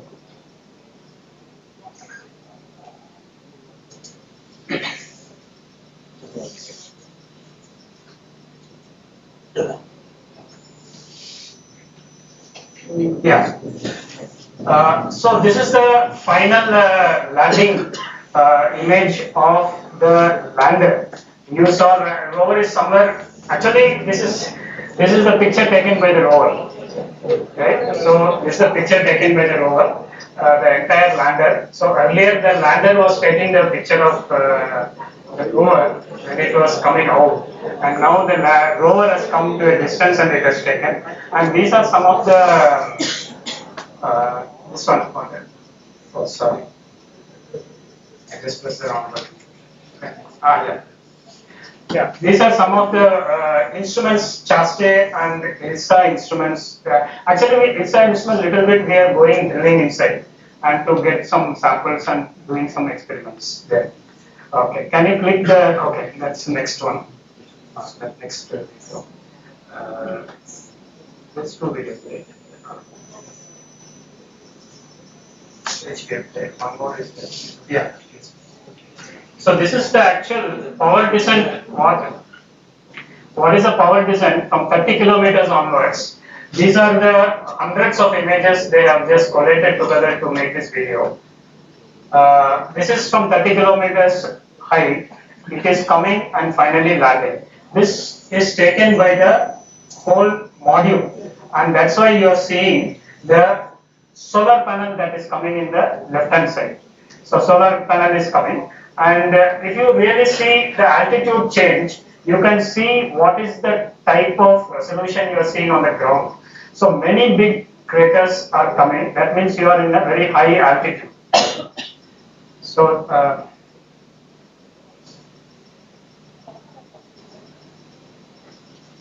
so this was the complete autonomous operation that was going on. And we were just all have to sit and just watch. Nothing else we can do in this time. And we were continuously getting the telemetry of the health and what every sensor is giving, and we were just monitoring this entire thing. So it is continuously coming down. That's why you are seeing that you are going closer and closer to the surface of the moon.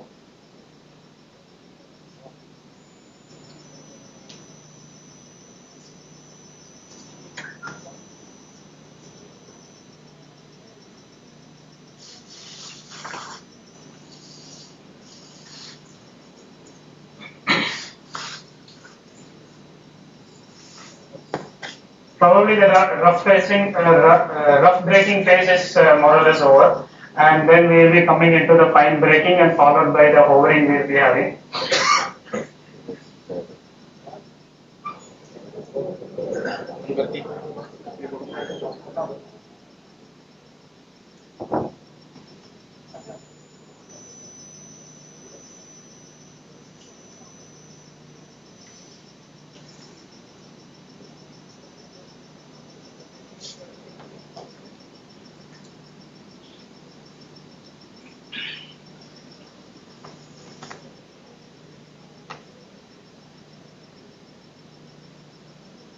So in Chandrayaan 2 we were always having the health parameters giving us the altitude, but here we were having a live images coming as it is happening.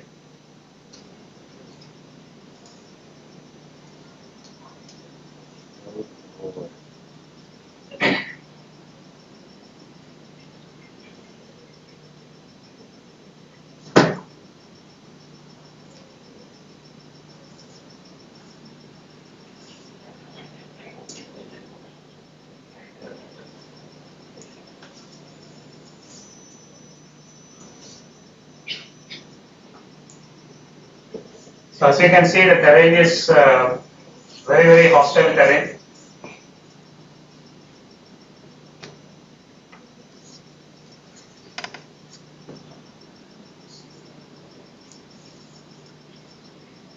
So now you are hovering, it's taking a picture of what it is, where it is going to land.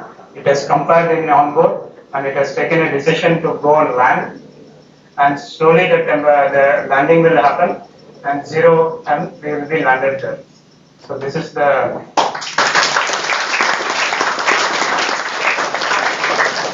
so with this I am coming to the last portion of the I have 2 slides, just 2 slides. This I specifically made so that I can give some motivation to the younger minds.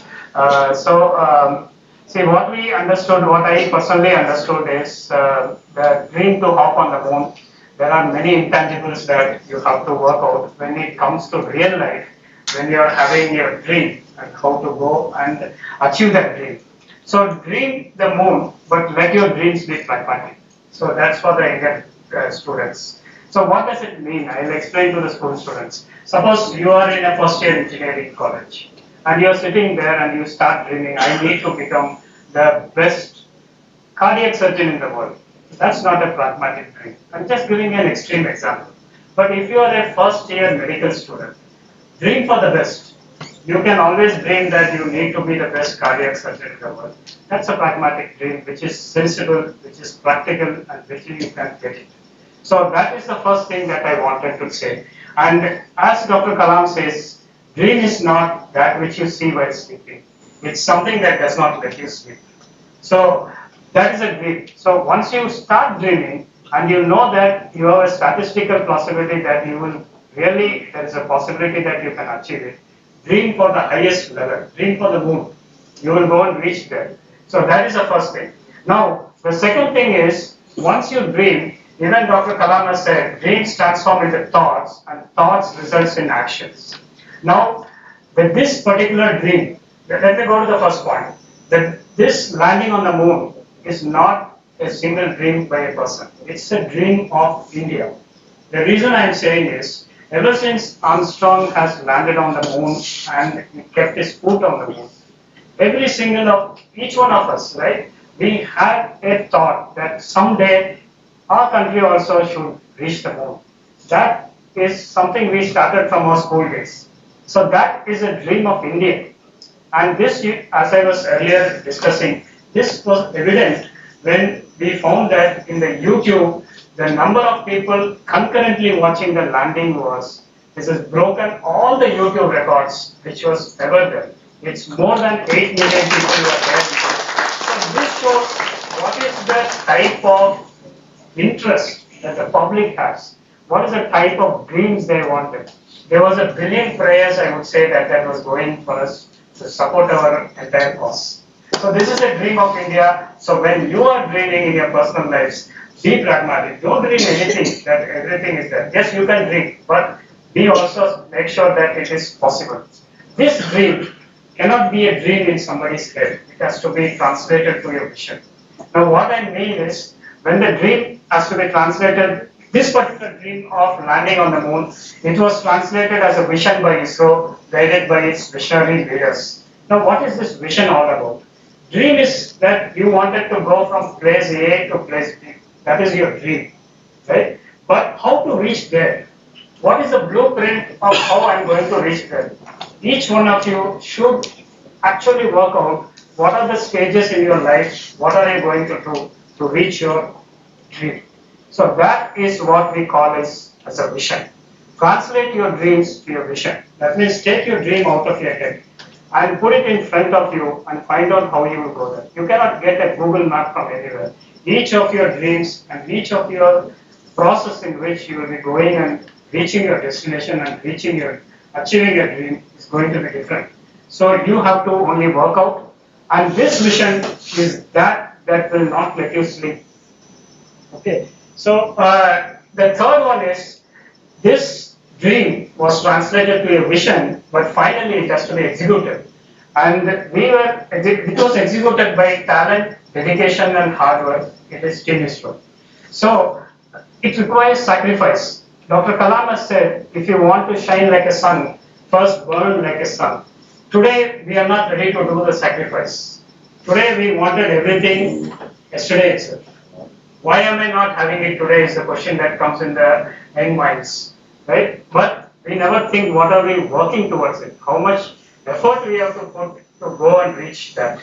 That is very important. That requires sacrifice. Now, why should talent?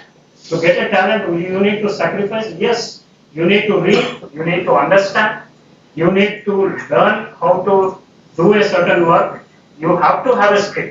That skill comes at the cost of your time, your effort, your money, everything. It may come out as a sacrifice that the time you spend hanging out with your friends. I'm not saying don't hang out, but I'm saying that everything has a sacrifice, you have to do it. So what are the takeaways from this particular thing is, when you're actually planning for a vision, how to do it, even plan for, anticipate failures. Life will always it won't unfold as you have already dreamed and as you plan. We have the biggest problem with Chandrayaan 2. We have to face it. You will not know. That is a memory that we will all carry for a very long time. So that is a memory, that is the lessons that we learn from there. It's going to be there with us for a long time. So even though we did everything we did for Chandrayaan 3, we did most of the things there, but still we couldn't succeed. So I have seen people literally crying on that day. So people were, gloom was there, distress was there. So anticipate failures and plan for recovery, right? So whenever you fail, whenever you stumble, whenever you fall down, it doesn't mean that it is the end of the road. It is not a full stop, it is a comma in life. So when Chandrayaan 2, a monumental failure happened, and if you can, very next day, very next morning, we were all there trying to find out fact-finding mission, what is fact-finding committee has said, and all our designers were thrilled day and night for many, many days. We not only had to do the system, but we had to come out and openly, we have to, fully it was analyzed, and then we found the problem. So we cannot sit with failures and we sit and then think that, okay, I have tried, it didn't work. You have to take that, you have to get up, you have to start running again. So that is the thing. So risk assessment and risk mitigation is no more just a jargon of your today's world. So it comes as your own in life also.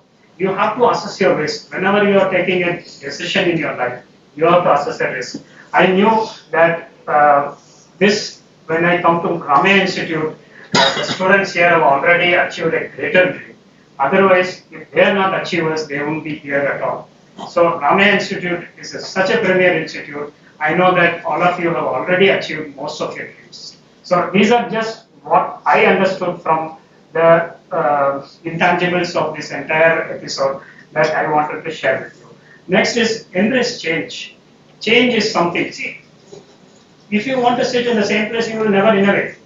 You will never improvise yourself. So embrace change. When change comes, it's going to make you very, very uncomfortable. It is not going to. It is not your comfort level, right? It's not what you know. You have to change. Whatever you know is not working. Whatever you know is not taking you up. Maybe you are stagnant or you are coming down. So you have to embrace change. Now, when you talk about success and failures, success you have to celebrate. Certainly, you have to celebrate. Today is one of the days that you have identified. It's a very great day to come together and celebrate your successes, whatever innovation you have done, right? So you have to take it, but never let success to get inside your head. Similarly, whatever failures you've learned in your life, never let it out of your heart to go out. Always remember from what path you took. Always remember how you came to that place. Accept challenges with an open mind and improvise your way. Quality and reliability is one of the key factors that we follow. If you are trying to do any endeavor in life, if you are compromising on quality and reliability, it is going to be a problem. It's lifelong keep updating. We have to read. Even I'm going to probably retire in a couple of years, but I have to read. You have to read, you have to keep updated, you have to be at least knowing what others, you have to know what our peers are doing. So we have to keep updating. The day you stop updating, the day there is a high possibility that you are going to stop improving your life. So you have to keep, it's not that education, once you get a degree, you can come out and just be happy. It is a continuous thing. And then innovate and create new avenues. And this is the last slide. Some of the paradigms, you know that the road to success is a narrow, steep and slippery. Its only way is to work hard. Dr. Kalam said, if 4 things are followed, having a great aim, acquiring knowledge, hard work and perseverance, then anything can be achieved. So follow this.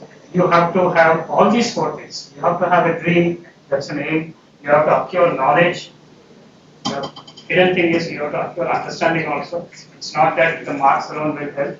And then you have to work hard and you have to persevere. Don't expect that the next morning you are going to get results. Persevere, continue in your thing. Watch for the snares or diversion, do not be deceived. Dr. Kalam's quote is, failure will never overtake me if my determination to succeed is strong enough. Right? So you have to be determined, you cannot get diverted in your goal. When you are having a goal, run for the goal. And you are unique, the one and only you in this entire universe. Be original. You don't have to imitate your friend, or you don't have to imitate anybody. You have to be original, and you have to be what you are and try to do the best what you can. Kalam said, quote again, look at the sky, we are not alone. The whole universe is friendly to us and conspires only to give the best to those who dream and work. He always, I found that always in his dream course, there is a work added.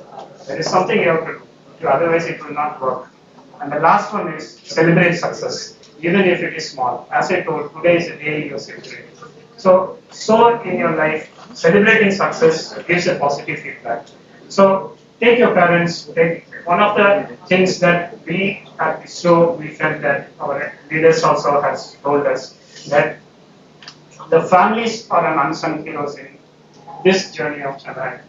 The type of time that we have spent, in spite of people having health problems, family problems, the type of effort, the hours that we have spent here, it's the families that. And finally, pray always and be thankful, just like we started a program with an education. So pray, it gives a positive feedback, and always be thankful and never complain. And finally, I would like to close with Kalam's quote, Dr. Kalam's quote, man meets his difficulties because they are necessary to enjoy success. The best revenge is to improve yourself. And with that, I thank you for giving me this opportunity.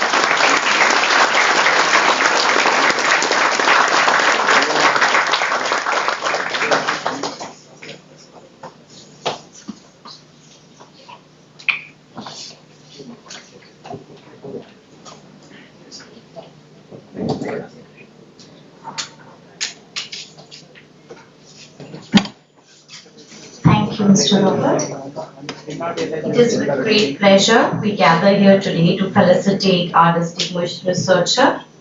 Throughout the annals of time, humanity has been fortunate to encounter individuals whose wisdom, expertise, and eloquence transcend the ordinary, leaving an indelible mark on our hearts and minds. Today, we are privileged to recognize such an individual, a luminary in his field, a beacon of knowledge, and an inspiration to us all.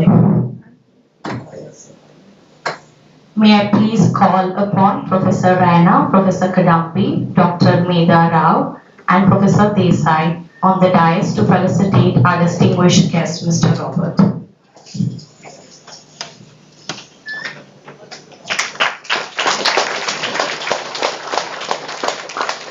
Ladies and gentlemen, I request you all to please rise for a standing ovation for the achievement ISRO has accomplished for the Chandrayaan landing on the moon of India.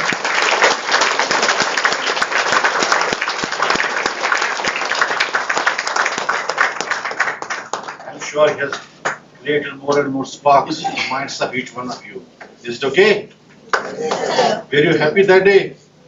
Are you happy today? Are you going to be happy tomorrow? Because of his inspiration, that all of this hard work, the struggle, gives us more success in the future. Thank you very much.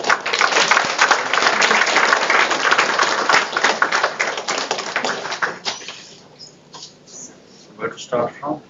This first. Got it.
Dr. Desai, Dr. Deepak.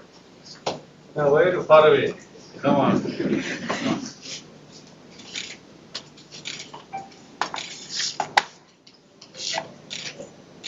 Thank you, sir. Done. I think there is a book by Dr. Kalam, Igniting Minds. Yeah. I'm sure you have used that book to ignite all those minds here.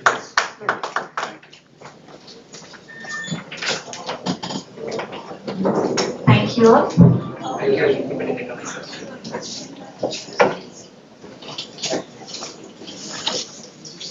Please.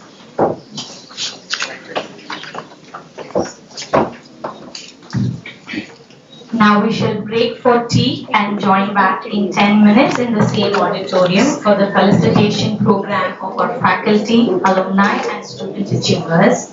Tea and snacks are organized outside the auditorium in the quadrangle. So I'll see you all in 10 minutes.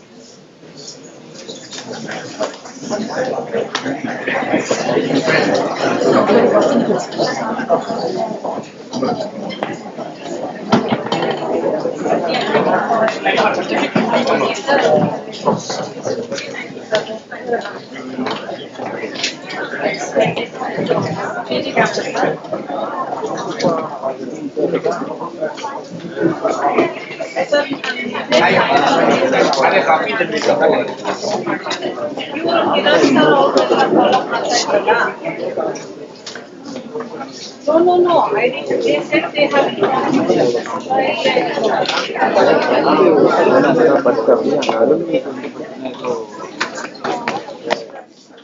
So, sir, have they launched and not having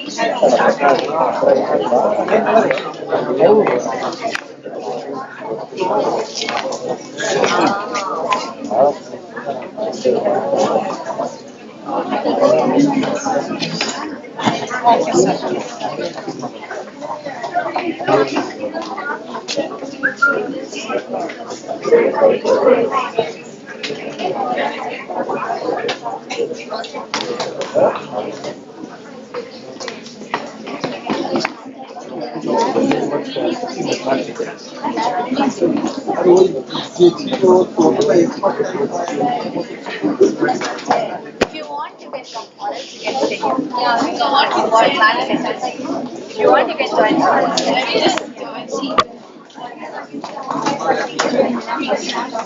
Formal line again.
Deepak sir.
Welcome back.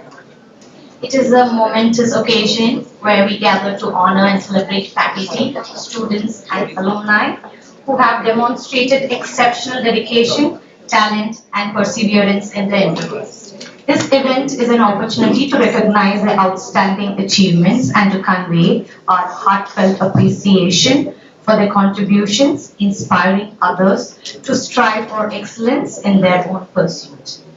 I now request and call upon Professor Kadambi, PVC of Research from Rama University of Applied Sciences, Dr. Medha Rao, Dean of Academics, and our distinguished guest, Mr. Robert, on the dais to present the award to our award.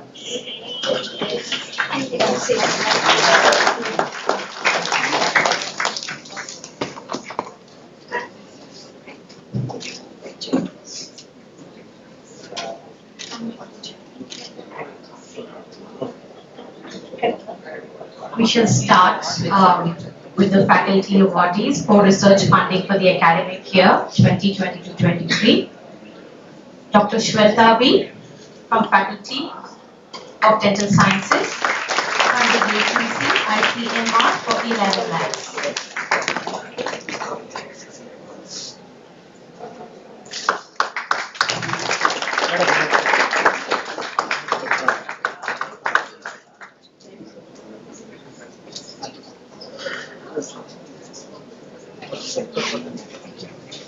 Dr. Lalita Jayram from FTS for 3 projects, ICMR 20 lakhs, ISPPD 0.45 lakhs, ICMR STS for 5 lakhs.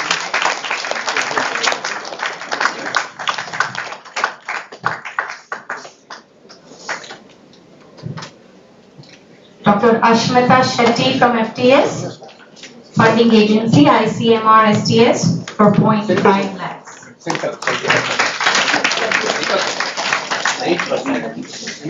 Is it okay? Sir, in a second,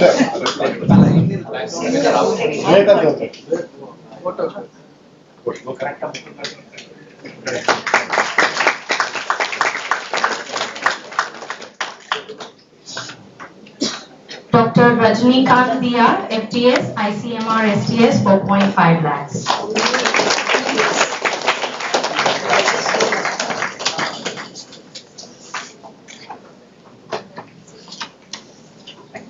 Dr. Soumya SV from FTS, funding agency ICMR STS for 0.5 lakhs.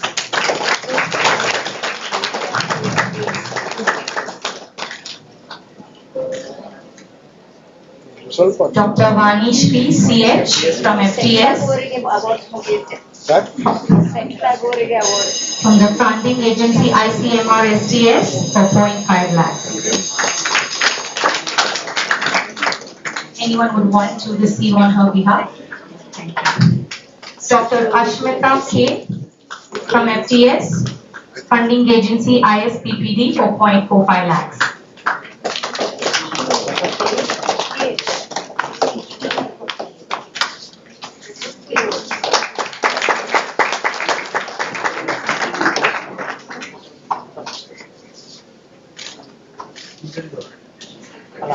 Dr. Dhananjay from FTS, funding agency ISPPD for 0.45 lakhs.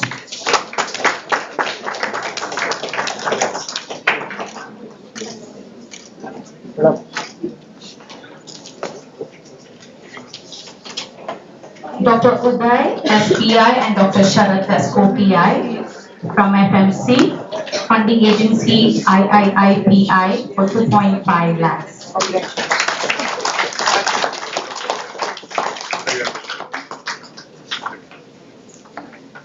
Dr. Tapsi from School of Social Sciences, funding agency Thomas Jefferson National Accelerator Facility, Virginia, USA. The research fund at 9 lakhs. Dr.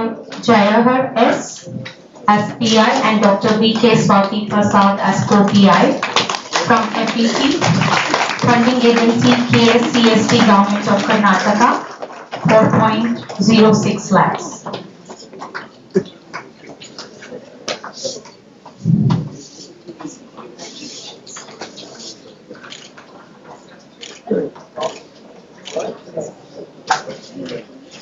Dr. Kiran Kumar BM from FET for 2 projects funded by KSCST Government of Karnataka for total of 0.11 lakhs.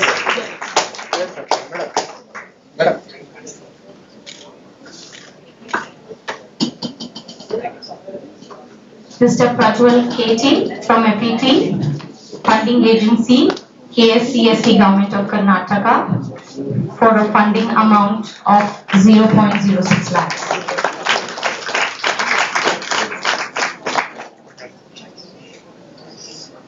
Dr. K. Prashanti from FLHS, funding agency KSCST Government of Karnataka for a sanctioned amount of 0.07 lakhs.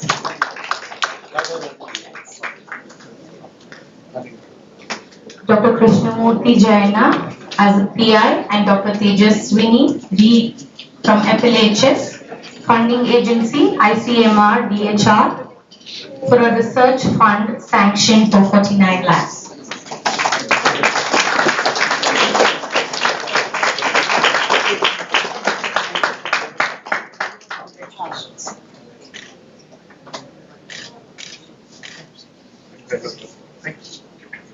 Dr. Tushar Shah from FLHS, funding agency ICMR, sanctioned amount of 48.6 lakhs. Can anyone speak on his behalf?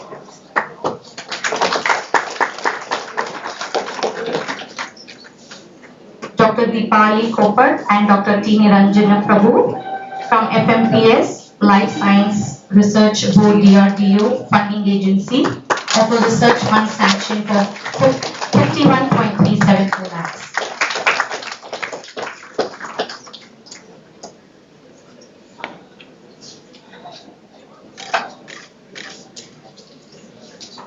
Dr. Priyanka KP from FMPS, funding agency SERV TER, rupees 18.3 lakhs.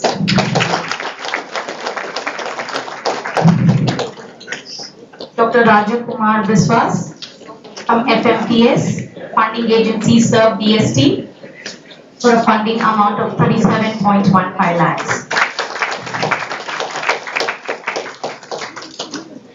Dr. Samya KV as PI and Ms. Jeetu Jerin James from FPH, funding agency DST under Women Scientist Scheme A for a funding amount of 30 lakhs.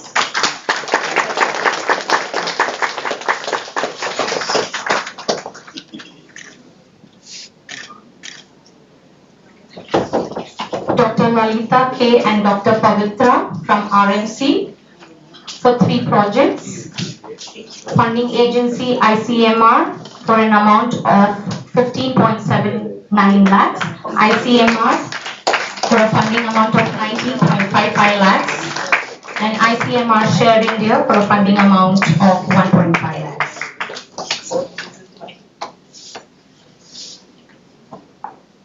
Mrs. Rajat Alva from Physiotherapy on behalf of her, for a funding amount of 1.25 lakhs. Dr. Savita as PI and Dr. Nandakumar as co-PI from Physiotherapy and RMC for the funding agency Tuning India for a funding amount of 3.71 lakhs.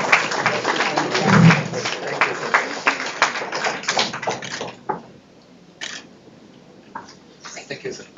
Mrs. Kirti Joshi from Physiotherapy, funding agency RGUHS for a funding amount of 0.65 lakhs.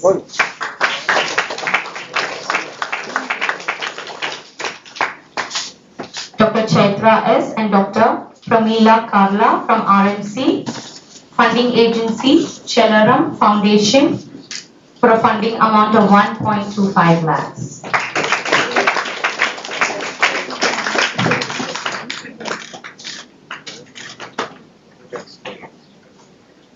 Dr. Mangal Gauri from RMC, funding agency Bosch for 5.37 lakh sanctioned amount.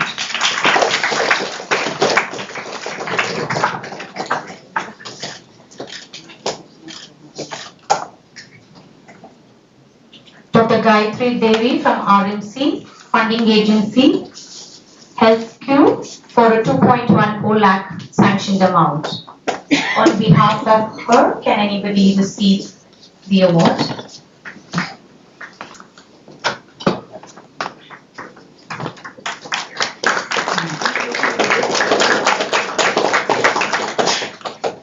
Dr. Shalini Noi from RMC, consultancy along with Dr. Nayanji Chaudhary from Meghalaya government for a sanctioned amount of 5.5 crore.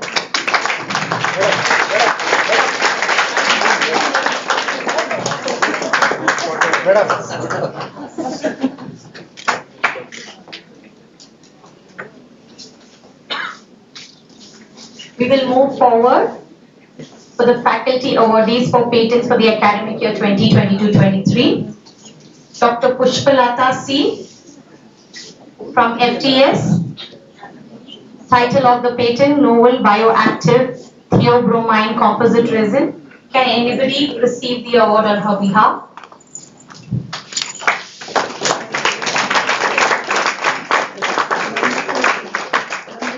Dr. Deveswaran R from FPH. 2 patents. Title, Band-Aid for Sustained Drug Delivery, Novel Bioactive Theobromine Composite Resin. Kavita B from FPH.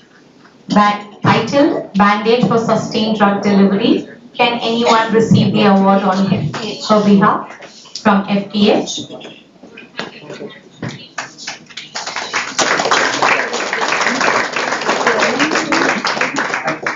Dr. J. Anbu from FPH, 2 patents awarded. Title, Nano-Drug Mediated Ocular Insert for Eye Disorders, Band-Aid for Sustained Drug Delivery. Dr. Bharat Srinivasan from FPH, 3 patents awarded. Title, Nano-Drug Mediated Ocular Insert for Eye Disorders, Compression Coated Mucoadhesive Famidronate Disodium Ocular Compacts for improved bone microarchitecture. And the last one, Controlled Release Bisphonate Loaded Mucoadhesive Delivery System for Osteoporosis. Next, Dr. Damodar Naik from FPH. On behalf of Dr. Damodar. Title of the patent, Nano Composite Functionalized polymeric scaffold for skin tissue. Dr. Parashuraman P. from FPH, titled Nano Composite Functionalized Polymeric Scaffold for Skin Tissue. On behalf of Dr. Parashuraman.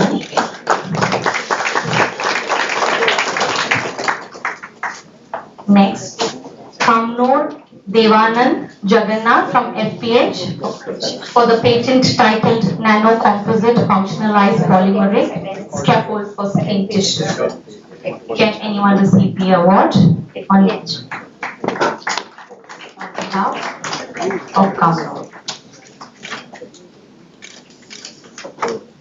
Dr. Sindhu Abraham from FPH. Title of the patent, Nano Calcium Fortification to Augment Nutritional Value.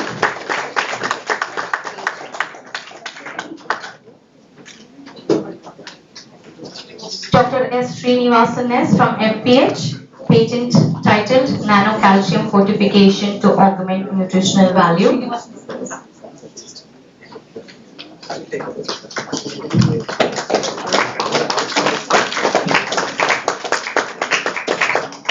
Dr. Sindhu Abraham and Dr. S. Srinivasan S. from FPH, patent titled Nano Calcium Fortification to Augment Nutritional Value. I think Dr. Sindhu Abraham.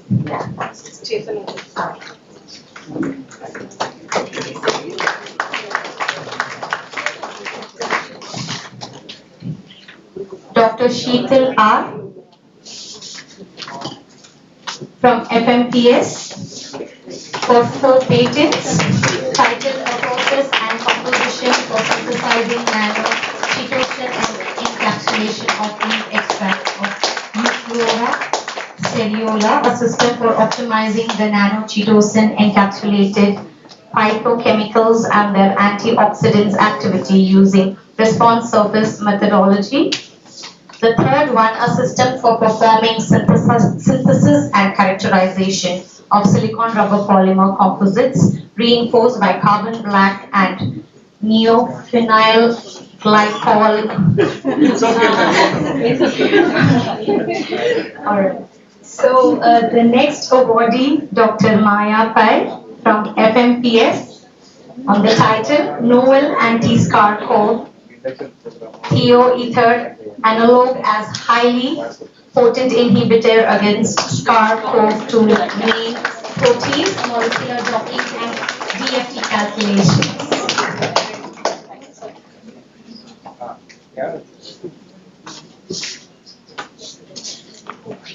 Dr. Hanumantaraju K. from FLHS, patent titled A Device to Detect Residue on Plant.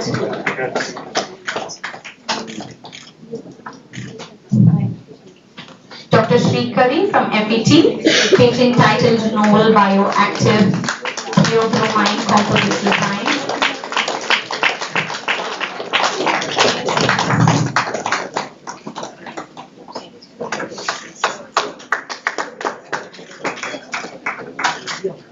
Professor N.D. Gangadhar from FET for 2 patents titled Device Cache, a caching system for a sensor as a service.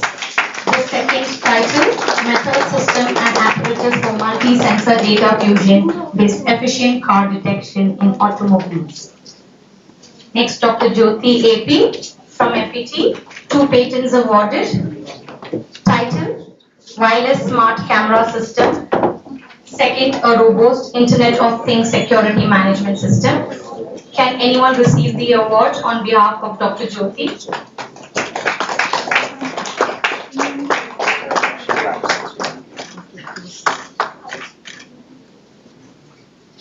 Mr. Priya MS from FET for the patent titled Device Cache, a caching system for a sensor as a service.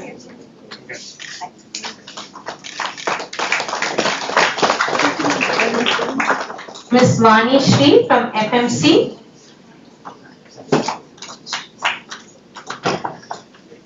Ms. Vani Shri from FMC on the title "An Intelligent Voice Operated Device to Maintain the List of Cross Bills in the Kitchen."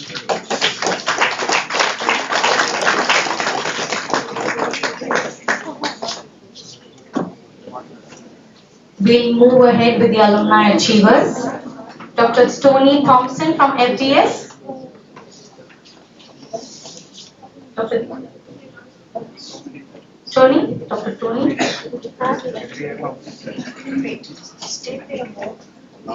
Founder of Trinity Care Foundation. Okay, we move ahead. Dr. Salil Chaudhary, batch 2006 from FDS, Director of Healthcare Consultant. Year of establishment 2013.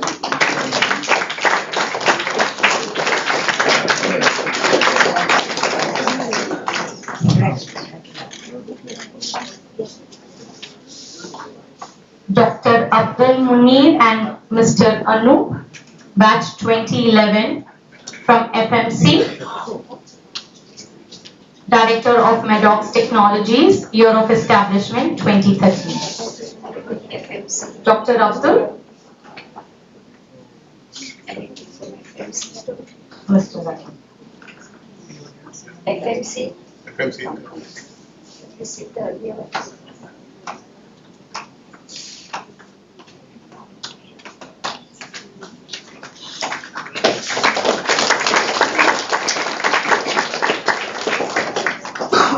Mr. Vineet Kumar B from FET,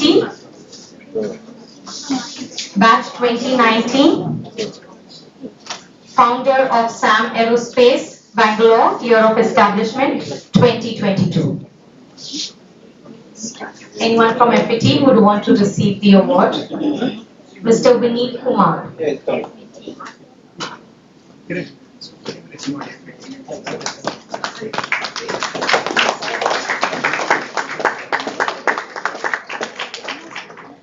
Mr. Kadari Nagappa from FET, batch 2017, founder of Kadari Technology Private Limited, year of establishment 2022.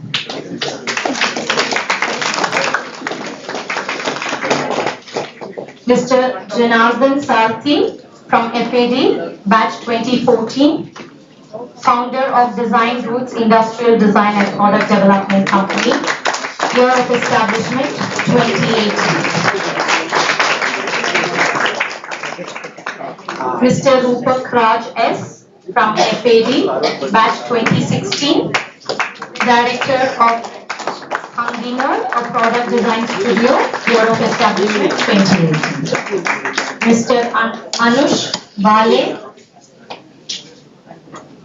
and Ms. Shweta from FET, batch 2017, founder of M Vega Technologies, year of establishment 2020. Mr. Anush, Ms. Shweta, I request any faculty from FET to receive on their behalf.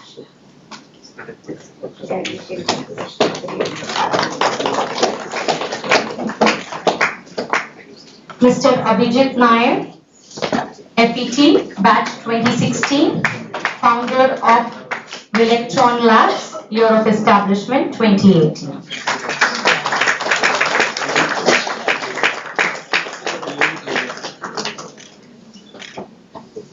Ms. Eva Marima, batch 2014, founder of ESBH Hospitality, year of establishment 2022.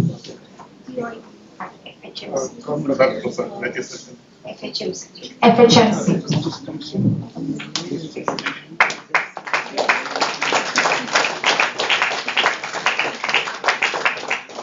Mr. Nilesh R, Mr. Jiva, Mr. Om Sai Smaran from the batch 2019, founder of Breakfast Bites 2023 establishment.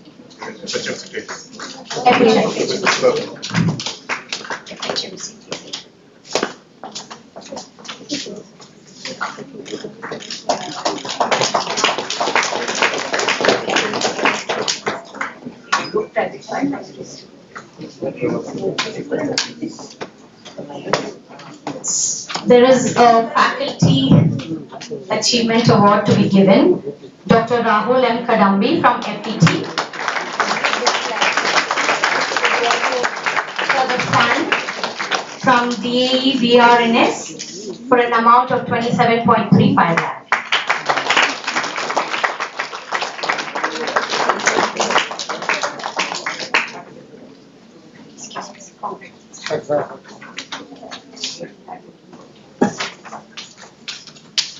So we move ahead for the Student Achiever Awards for the academic year 2022-23.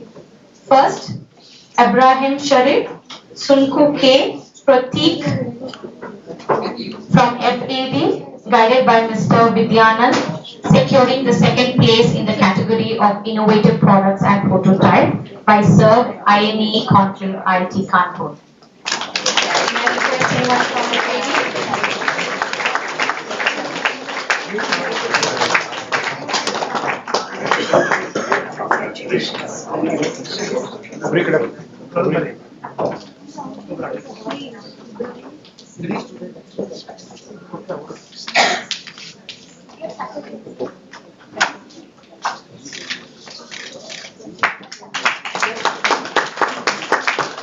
Mr. Vidyanand, please join.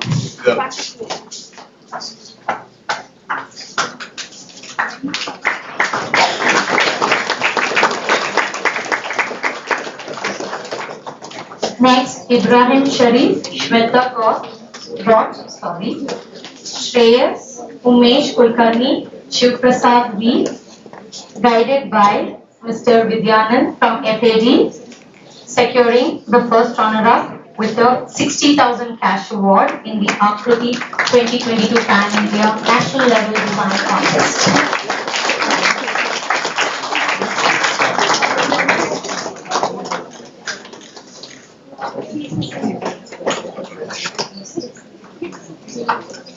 Gopi Shetty Naga, Lakshmi Shreya, guided by Mr. Pratik and Mr. Vidyanand from FAD. 1D Souls BIC, BHU, SDGs Design Competition. Mr. Pratik and Mr. Vidyanand.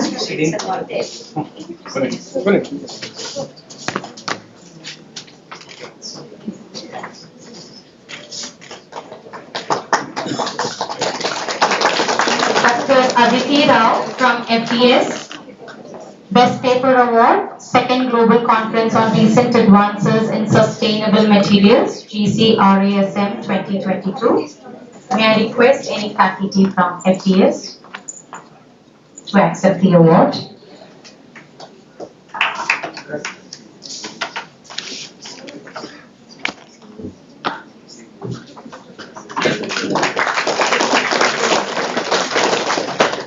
Dr. Mohit Auradi from FDS, Best Paper Award.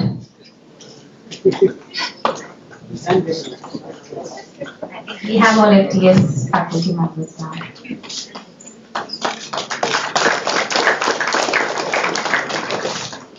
Dr. Charu from FDS, Best Poster Award.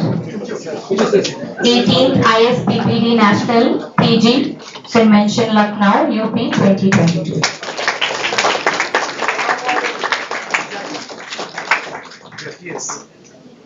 Dr. Prem Kumar, FDS, Best Poster Award. 18th ISPPD National PG Convention Lucknow, UP 2022.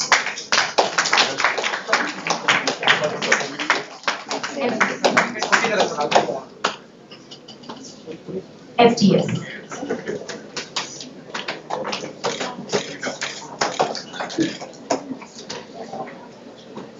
Dr. Vismaya Vinod from FDS, Best Paper Award, ISPPD, PIDO Total 2022 National Conference, Bhopal 2022. Dr. Danyashri, FDS, Best Paper Award, PIDO Total 2022 National Conference at Bhopal.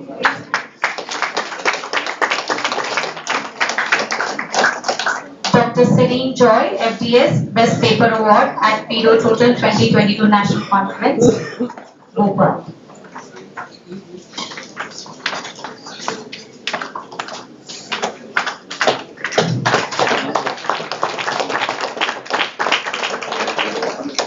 Dr. Gangai from FDS receiving the Best Paper Award at ISPPD PIDO Total 2022 National Conference, Bhopal.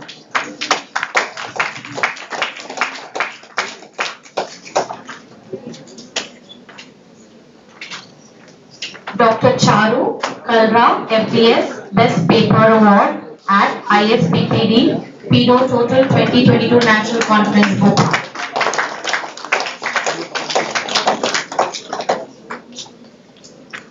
Dr. Hari Priya, FDS, Best Paper Award at IAOMR State Conference 2023.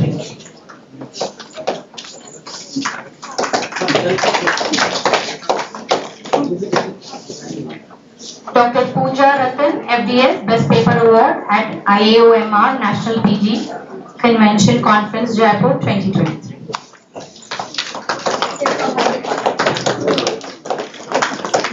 Congratulations. Dr. Ritu Sen, FDS, Best Paper Award at IAOMR National PG Conference, Jaipur 2023.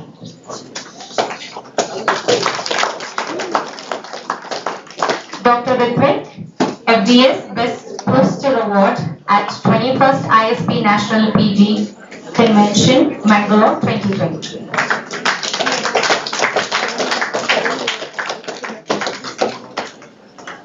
Dr. Shazia Farooq, FDS, Best Poster Award at 21st ISP National PG Convention, Mangalore 2023.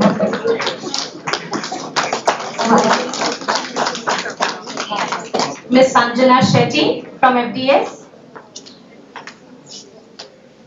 Ms. Sanjana Shetty from FDS, Best Paper Award at Manipal Dental Conference 2023. Mr. Sai Prasad Alva from FDS. Mr. Sai Prasad Alva from FDS, Best Paper Award at Manipal Dental Conference 2023 held in Manipal. AU Nachiket Kumar, Ruturaj Jadhav, Alpma Khatib from FET, second place at Autodesk Design Hackathon, Rayanand Sagar University, Bangalore.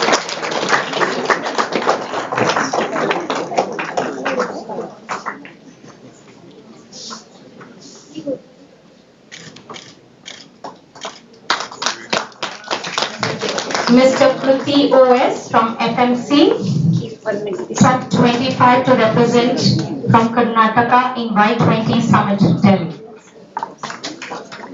Mr. Kruti, on behalf of Mr. Kruti from FMC, if anybody can receive the award.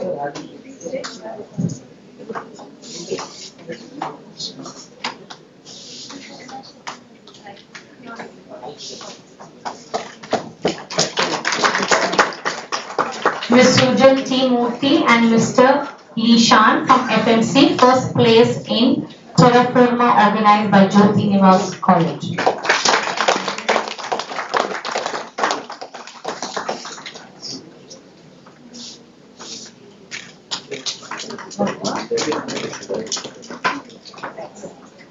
Ms. Sandra Ross OS from FPH, postgraduate scholarship of 6 lakhs from Reliance Foundation PG Scholarship.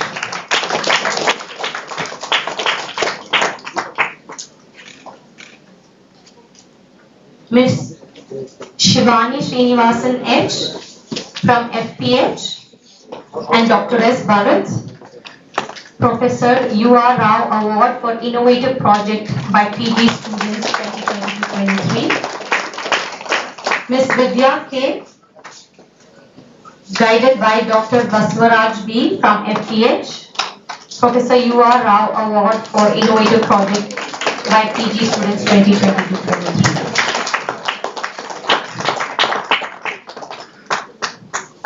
Dr. Bharat.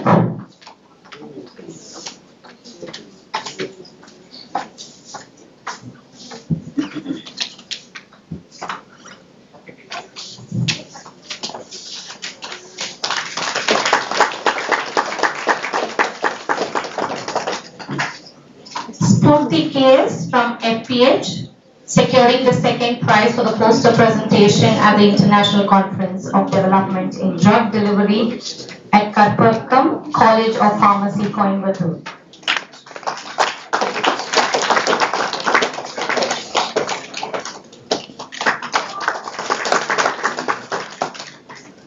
Tejaswini S. Damdar, FPH, securing the first prize for oral presentation at International Conference of Development in Drug Delivery at Karpagam College of Pharmacy, Coimbatore.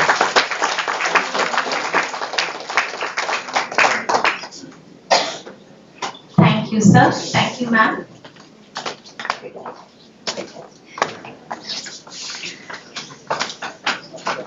Thank you all. We will now break for lunch and we'll meet back in the same auditorium for valedictory function at 4 p.m. Lunch is organized for all the awardees and students in the parking area of the boys' hostel. I request the organizing committee members to please guide them.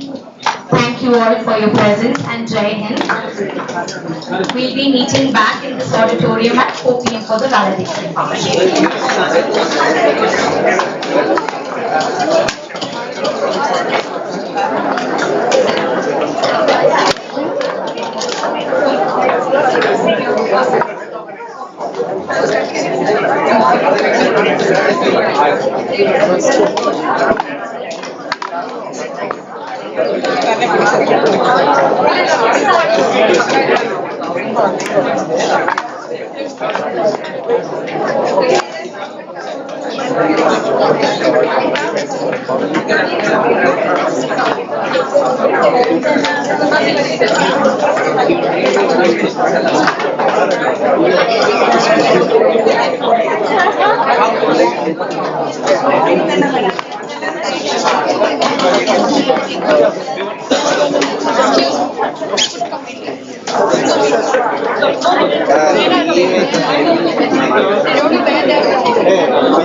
Maybe I just committed.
Other session.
Sir, department.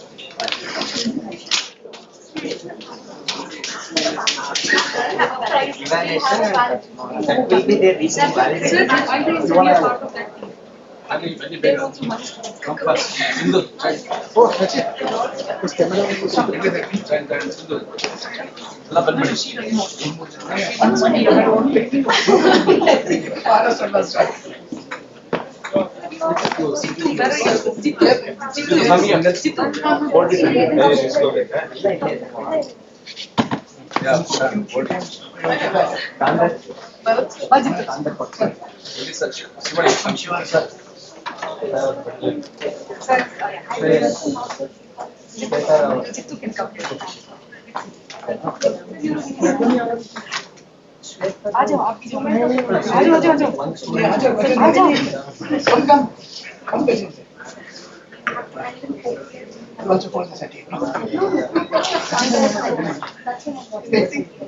सब आएगा क्या? Rajdeep, everyone आ रहा क्या? They counted.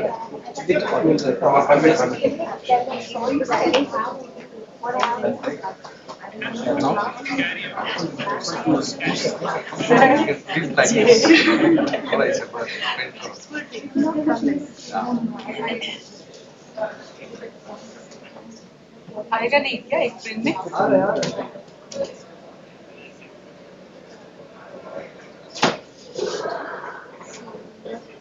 चल तू भी आ जाइए। नहीं सर मैं लेता हूँ।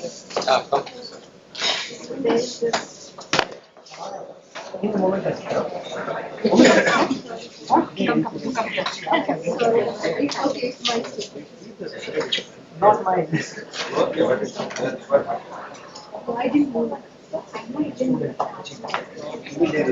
Thank you.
Have they left? The bus driver was waiting there.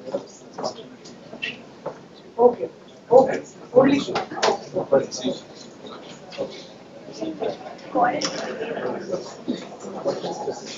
I have lots. One page no, just there. Okay. It was reading. It was not informed to this idea. मैं नीचे रख देना, कहना बाद में निकाल।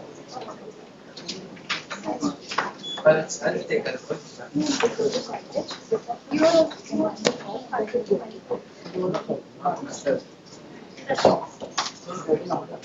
That is what the subject that I don't want again to get scolded.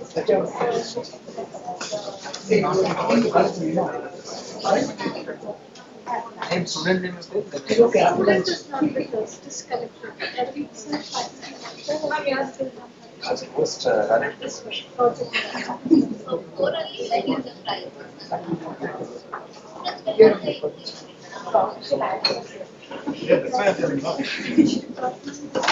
right now, not for the faculty. For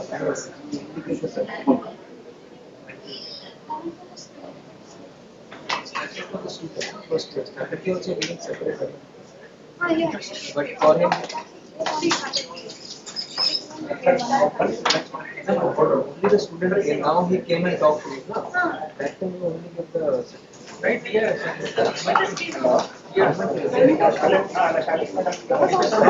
check that. No, check करके बता. I'll check. If not, I will let you.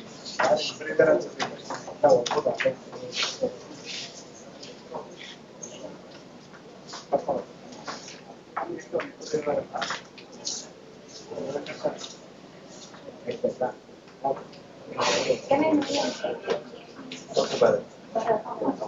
So you have received faculty. Yeah, faculty HR. Yes, faculty HR. The one is for Faculty dissertation. For dissertation. Thank you, sir. Sir, I want to research. No, I'll ask. He is not here. I'll ask. Right. Hitesh, madam. Hitesh name is ringing over. In which category? Pharmacy. No, patent. Patent cover. Hitesh. Actually, all department representatives. No, for us, Hitesh we are not collected.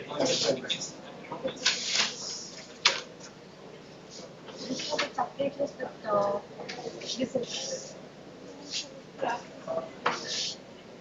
I'll check with the list.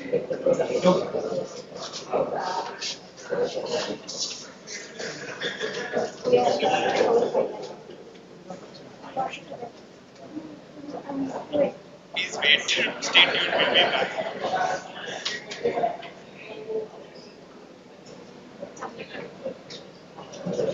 Coffees 50. Only these two are alumni and faculty partners. Rest everything was separate.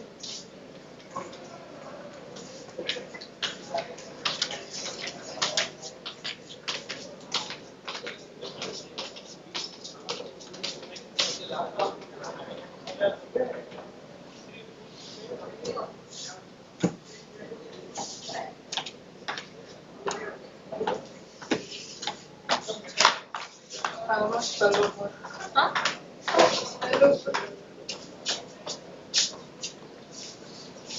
Wait, I'll just go.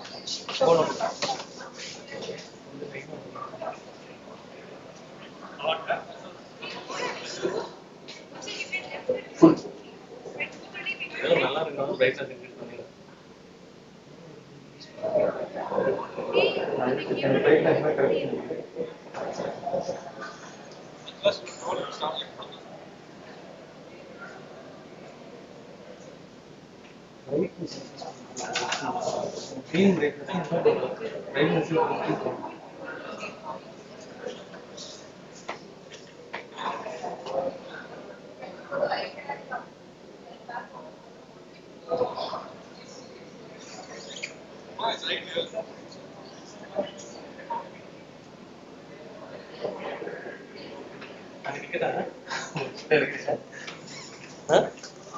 எடுங்க sir சும்மா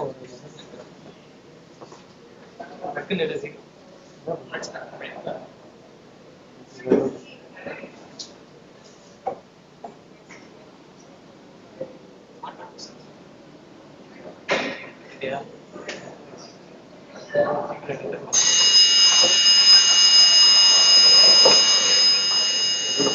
ஒன்று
Rajib sir, had your lunch? Yeah, I had. Good sir. Good. Understood. So now the debate competition is going. This will start now. It seems. Debate competition. Here only it will happen. Here only it will happen. Sir, all your students and all got momentous and certificate. Yeah, only one sir got missed, so he.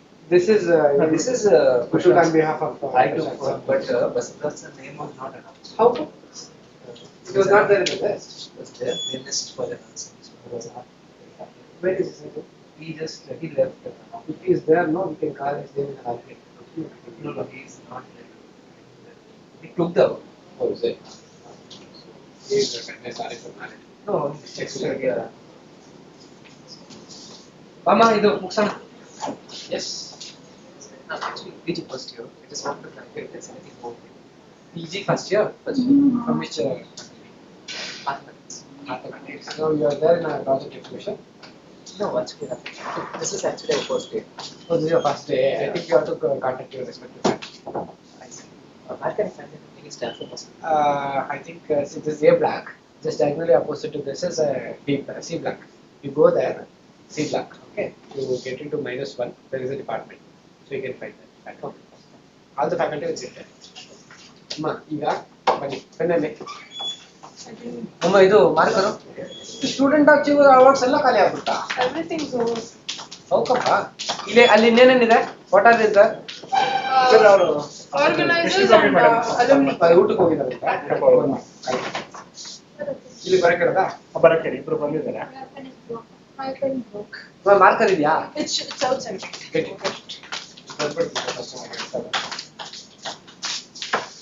Cash ಕೊಡ್ಬೇಕು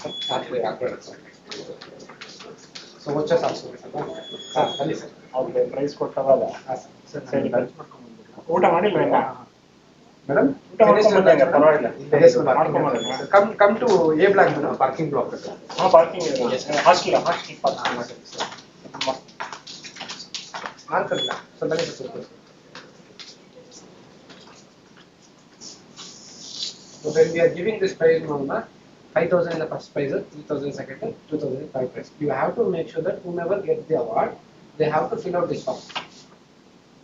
ಅಲ್ಲ ಇದನ್ನ ಕೆಲಸ ಮಾಡಿ sir fill ಮಾಡ್ಬಿಡು ಅಂಗಡಿ ನಾವೇ ಮಾಡ್ಬೋದಾ name ಬೇಕಲ್ವಾ ಅದೇ ನೇಮ್ ನೆಕ್ಸ್ಟ್ ಅವ್ರು ಮಾಡ್ತಾರೆ ಅಷ್ಟೇ.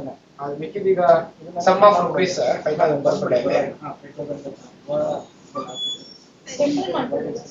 ಮಾಡ್ಬೋದು ಅಲ್ಲ ಅಲ್ಲ ಏನು ಪೆನ್ ಬೇಕಿತ್ತು. What pen Writing. There's one more pen there. It's not.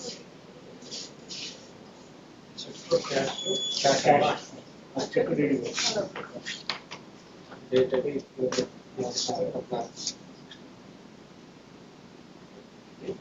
Plan ಅಂದ್ರೆ 2 hours ಫಸ್ಟ್ ಪ್ರೈಸ್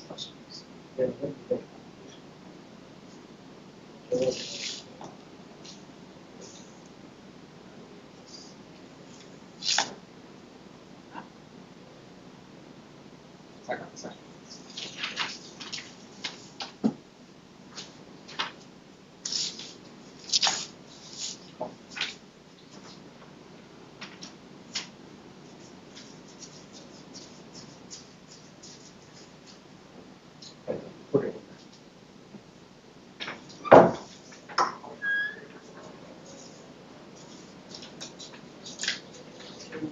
ಬನ್ನಿ ಸರ್ ಸುನಿ ಸರ್ ಕುಡಿಬೇಕು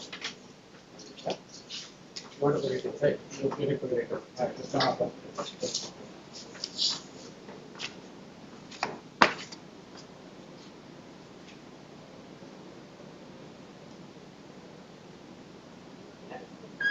ಇದರಲ್ಲಿ 5,000 ಇದರಲ್ಲಿ ಸರಿ ಸರ್ ಊಟ ಮಾಡಿದ್ರೆ ಸರ್ ಊಟ ಆಯ್ತು ಅದೇನೋ ಕ್ರೈಟೀರಿಯಾ ಫೈಲ್ ಇದೇನೋ ಕಾಂಪಿಟೇಟಿವ್ ಏನು ಅಲ್ಲಿ ನೀವೇನ್ ಮಾಡ್ಬೇಡಿ ಹೆಂಗ್ ಮಾಡಿದಿರಿ ಹೆಂಗೆ ನಮ್ಮಲ್ಲಿ ಝೀರೋ ಯಾರು ಅಂತ ಪ್ರೋಗ್ರಾಮ್ ಮಾಡಿಲ್ಲ ಓಕೆ ಏನ್ ಡಾಕ್ಯುಮೆಂಟ್ ಕ್ರಿಯೇಟ್ ಮಾಡಿದಿರಿ ಯಾವ ಪರ್ಟಿಕ್ಯುಲರ್ ಸರ್ ಈ ಜಾಬ್ಸ್ಗ ಅಲ್ಲ ಇದು ಕಾಂಪಿಟೇಟಿವ್ ಎಕ್ಸಾಮ್ ಟ್ರೈನಿಂಗು ಆಮೇಲೆ ಲೈವ್ ಮಾಡಿದ್ರಿ ಹಾಂ ಕ್ರಿಯೇಟ್ ಮಾಡಿದ್ವಿ ಹೊಸದಾಗಿ ಒಂದು ಫೇಕ್ ಡಾಕ್ಯುಮೆಂಟ್ ಕ್ರಿಯೇಟ್ ಮಾಡಿದ್ವಿ ಹಾಂ ನಾನು ನಿಮಗೆ ಅಟೆಂಡೆನ್ಸ್ ಎಲ್ಲ ಕ್ರಿಯೇಟ್ ಮಾಡಿದ್ರಿ ಎಲ್ಲರೂ ಕ್ರಿಯೇಟ್ ಮಾಡಿದ್ವಿ ಚೇತನ್ ಇದ್ದಾರಲ್ವಾ ಅವನ ಕೈಲೇ ಮಾಡ್ತಿದ್ದಾರೆ ಟ್ಯೂಟರ್ ಚೇತನ್ ಅವ್ನು ಮಾತಾಡ್ಸಿದ್ರೆ ಅವನೇ ಮಾಡಿದ್ದಾನೆ ಸರ್ ಅವನಿಗೆಲ್ಲ ಹೇಳ್ಕೊಟ್ಟಿದ್ದೀನಿ ನಾನು ಅವ್ನಿಗೆ ಹೇಳಿದ್ರೆ ನಿಮ್ಗೆ ಕ್ಲಿಯರ್ ಆಗಿ ಹೇಳ್ಕೊಡ್ತಾರೆ Sir, award ಬಂದಿದ್ದಾರೆ ಅವರು. ಯಾರು? ಅದೇ main campus student. ಸರ್ ಇದು FLHS ಇಂದ 8 ಜನ ಅಂತ ಕಳಿಸ್ತಿದ್ದಾರೆ ಅವರು ಸ್ಟೂಡೆಂಟ್ ಅಚೀವ್ಮೆಂಟ್ ಅಂತ ಇದ್ದಾರೆ ಈಗ ಪ್ರಾಜೆಕ್ಟ್ ಕಾಂಪಿಟೇಷನ್ ಕಳಿಸ್ತಿದ್ದಾರೆ ಈ ಸ್ಟೂಡೆಂಟ್ ಲಿಸ್ಟ್ ಕೊಟ್ಟಿರಲ್ಲ ಸರ್. ಅಲ್ಲ ಅದನ್ನೇ ಅವರು 8 ಜನ ಇದ್ದಾರೆ ಅಂತ You are the one among them. from which category? FM? Your name was there in the list? You did not get the award. No, I was not there. On behalf of you, somebody has got? No. Somebody would have got a award. No, I signed it. I signed him now. Where you are signed? On the paper. That is fine. Okay, we called out your name. Somebody from your faculty came out and took the award. Anyway, I will send you the record. Video record is there. Sign it. No. Let me check that. If somebody has not taken, I will give it to you. Okay? Because it should not be given to you. I have seen it. Why ಇದು ಯಾವ್ದಾದ್ರು award ಬೇಕಿದೆಯಾ student award certificate I remember seeing on behalf of objectives, no, one of the other take award and take the award. Okay, so can you send it to me? No. I do not From know. your faculty only would have No one came because I came. But other team, faculties, not students. Some faculty would have taken. Raju sir and you. Yeah. But other team had come and took the award. I remember 2 members, one girl and boy. Some event they attended in Prestige Jayanti College or somewhere. All listed from our website. Please have a seat.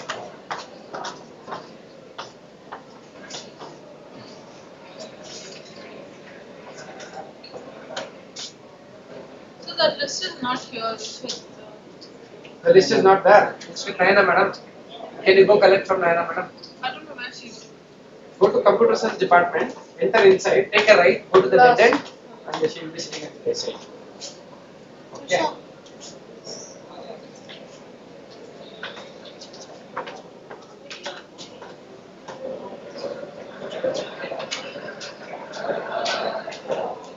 So you want me to ask Rajiv sir? No. Raju sir was not there, I'm sure. Raju sir just called and informed us that he will be sending you. Okay. What I'm telling you is, some faculty members would have taken on behalf of you. Let us find out. Please have a seat. Give me some time. It's fine. Let me check.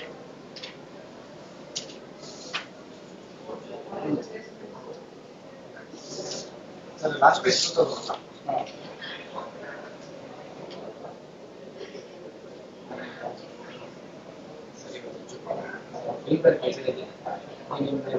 ರಾತ್ರಿ ನಿದ್ದೆ ಮಾಡ್ತಿಲ್ಲ ನಾವು ಎಲ್ಲ teacher ನಾವಿದೆ total guest ಇಲ್ಲ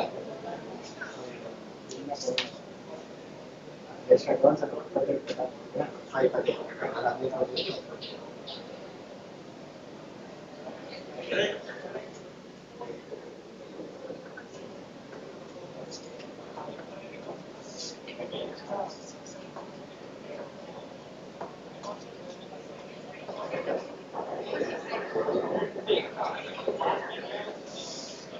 care ಮಾಡಿ amount minute ಹೋದ್ರೆ ಹುಷಾರಾಗಿ ಇನ್ನೂ ಬಂದಿಲ್ಲ ಇನ್ನ ಟೀಚರ್ ಎಲ್ಲ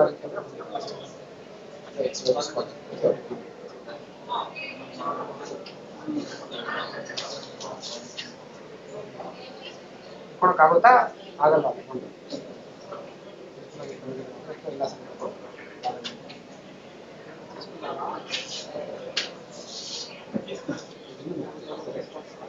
ಯಾರು ಅವಾರ್ಡ್ ಕೊಡ್ತಾರಲ್ಲ ಅವ್ರದ್ದು ಸೈನ್ ಹಾಕ್ಸೋದು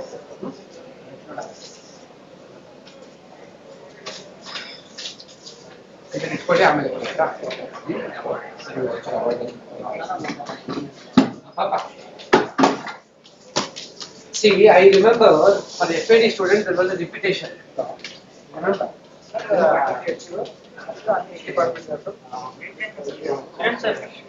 Sir, bali.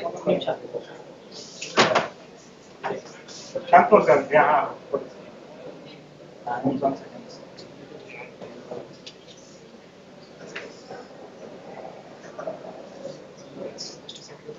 Because you were expecting me to 5 to page faculty. So, Basila, I can. 944 89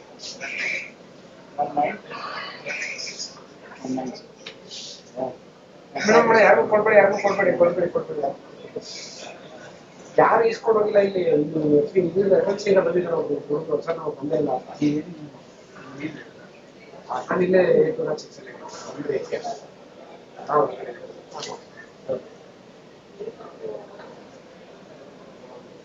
See, we will just cross check with the others. If nobody has taken your memory course, we will give it. See, FMC ಇಂದ ನಾವು ಯಾರಿಗೂ ಕೊಟ್ಟಿಲ್ಲ ಅಂತ ಹೇಳಿದ್ರೆ ಎಲ್ಲರಿಗೂ ಕೊಟ್ಟಿದ್ದೀವಿ ನಾನು ಇರೋ ಲಿಸ್ಟ್ ಅಲ್ಲಿ ಎಲ್ಲರಿಗೂ ಕಳ್ಸಿಕೊಟ್ಟಿದ್ದೀವಿ. Only alumni achievers people no not there. First of all, they are from now. They are not there. I'm not sure. I'm not telling you. Just came right now. You need to check. Okay, one thing first I will check. You can come with me. Those who have not collected, those certificates are still with you. That is the case. Certificate and copy will be handed over to you. If the department has taken, if it is not with me, then surely department will have taken it.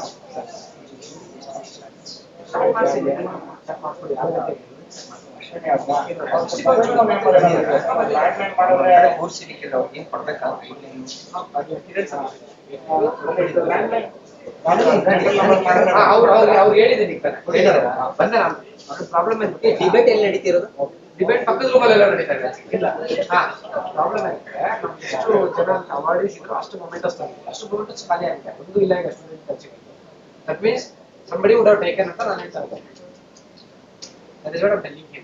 You will have to cross check. ನಾನು ಹೇಳ್ತಿರೋದು ಯಾರಿಗೂ ನಾವು ಕೊಡ್ತಿಲ್ಲ ಇಲ್ಲ ಎಲ್ಲರಿಗೂ ಕೊಟ್ಟಿದ್ದೀವಿ ಅವ್ರು ಬಂದಿಲ್ಲ ಅಲ್ಲ ಬಿಹಾಫ್ ಆಫ್ ಯಾರಿಗೂ ಕೊಟ್ಟಿದ್ದೀವಿ ಅಂತ ನಾನು ಹೇಳ್ತೀನಿ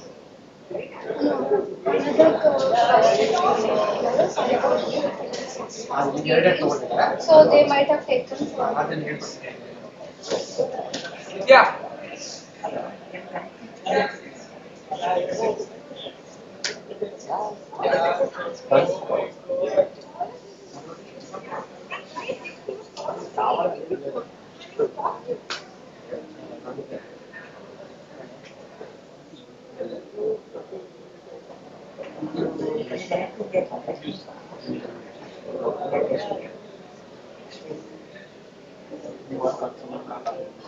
Can you check if market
Okay. I saw it on.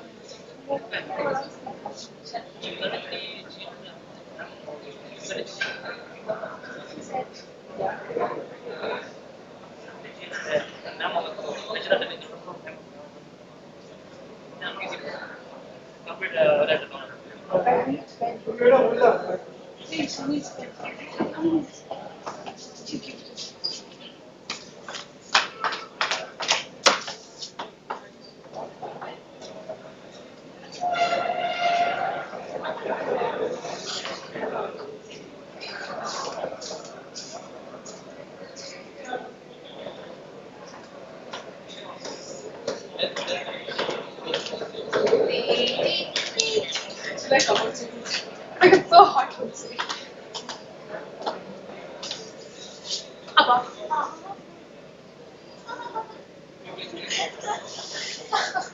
I go.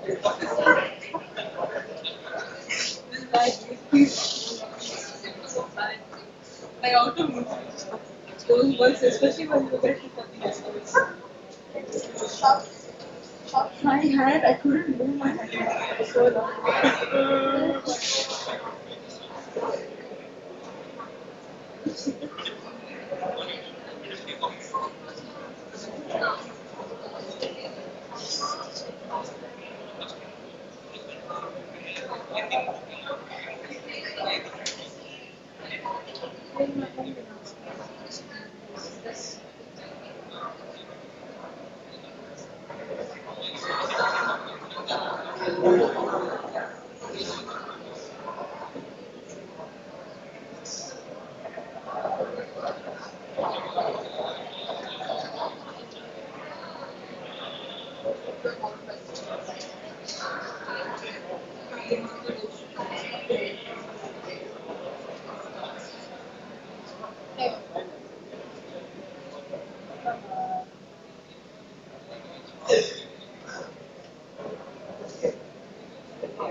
Hello? Hi, seminar hall. Just not true.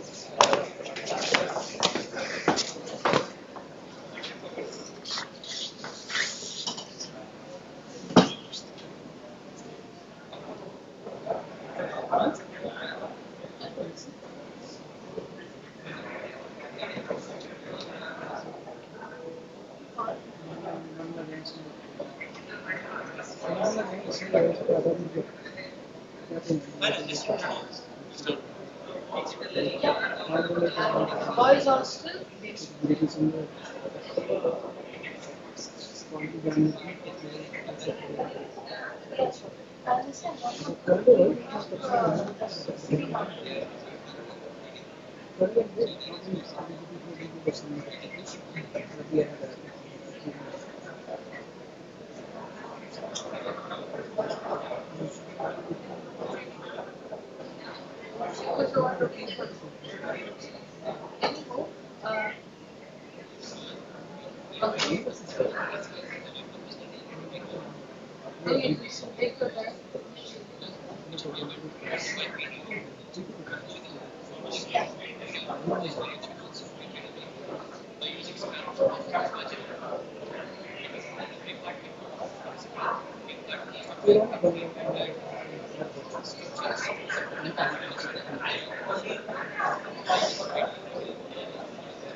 that this year only.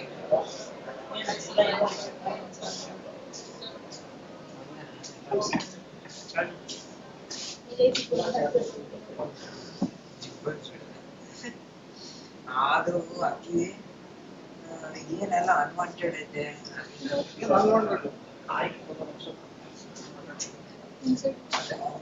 ಏನ್ ಸ್ಟಡಿ ಮಾಡಿದ್ರೆ ನಾವೇನ್ ಮಾಡ್ತೀವಿ ಅದ್ರಲ್ಲಿ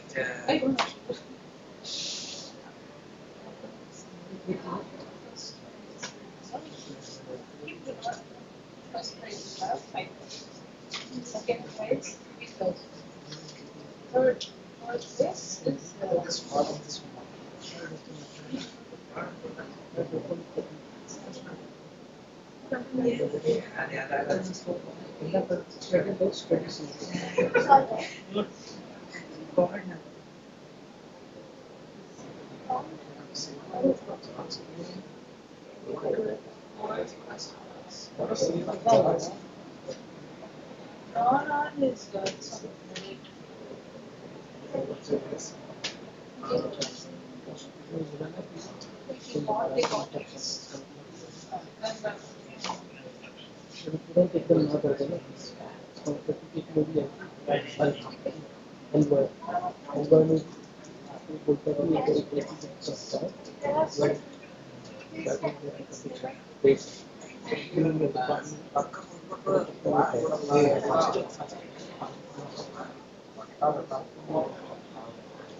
if they don't leave the pot, I will be like, get rich.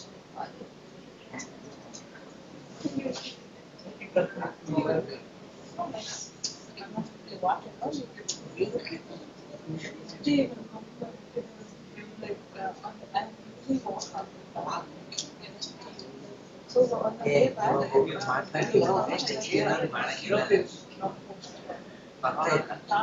lots of what is this? They were cutting and trimming it. So I saw I picked it one, I put them on my shoulder.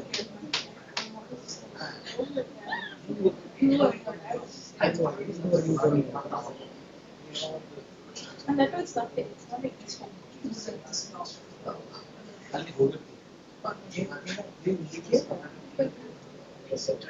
Yeah, we even stared at him like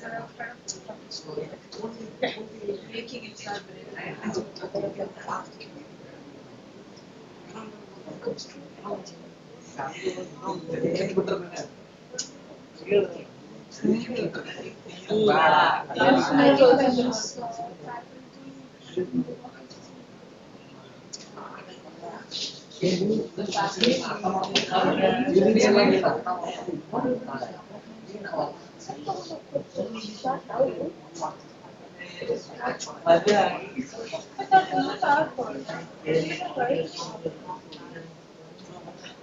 I checked the name twice and that's why even when she called out the wrong name, I stopped.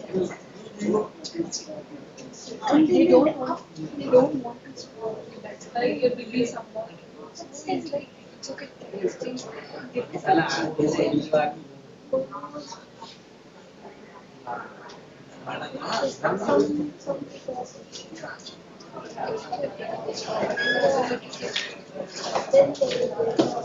Wow. Are you sure?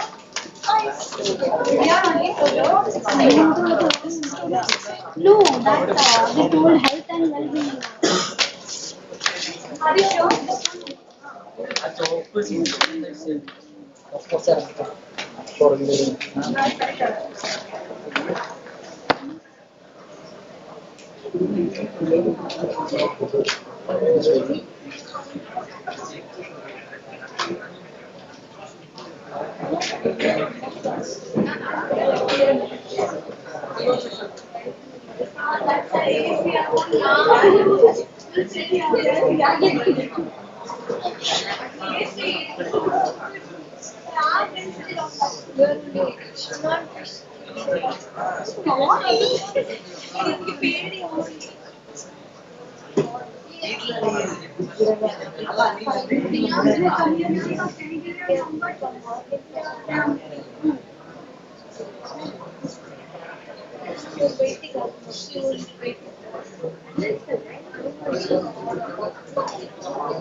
Just go there.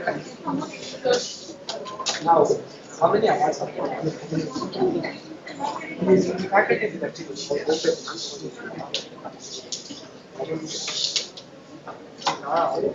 volunteers along with certificate. 1 hour. 4 ಗಂಟೆಗೆ that's fine. By the time it gets over. Sure. Health and well-being. 4 ಗಂಟೆಗೆ ಕೊಡ್ತೀರಾ ಅಂದ್ರೆ? Oh, that's part of it. ಎಲ್ಲಪ್ಪ 13 ನಲ್ಲಿ 15 ಇದಿರಲ್ಲ ಬೇರೆ ರಾದರ್ಸ್ 45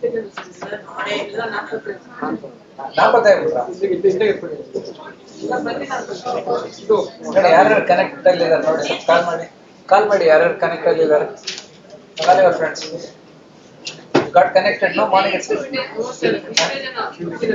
ಬೆಳಗ್ಗೆ ಎಷ್ಟೇ ಜನ ಇದ್ದಿದ್ದಾ full room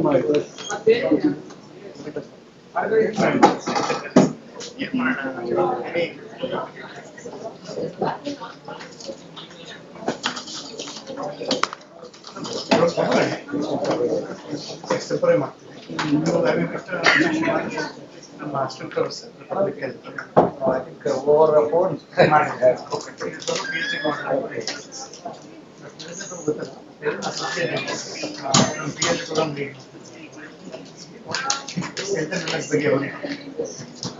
Similar to what I did for them. I will use it. That's 45 minutes centers we go through that.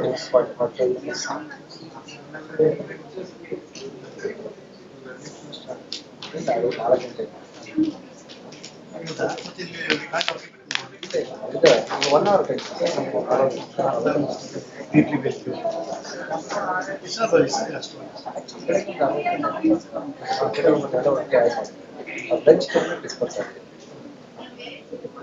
Because of vitamins weight man, version out it back is ತುಂಬಾ ಇಷ್ಟ ಮತ್ತೆ actually regretted. See, now last time if I was there, last year.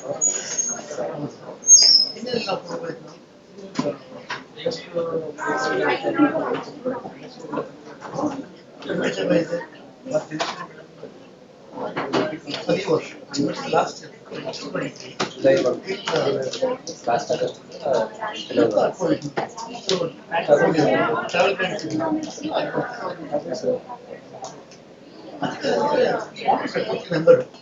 August. You can try with them and discuss, understand.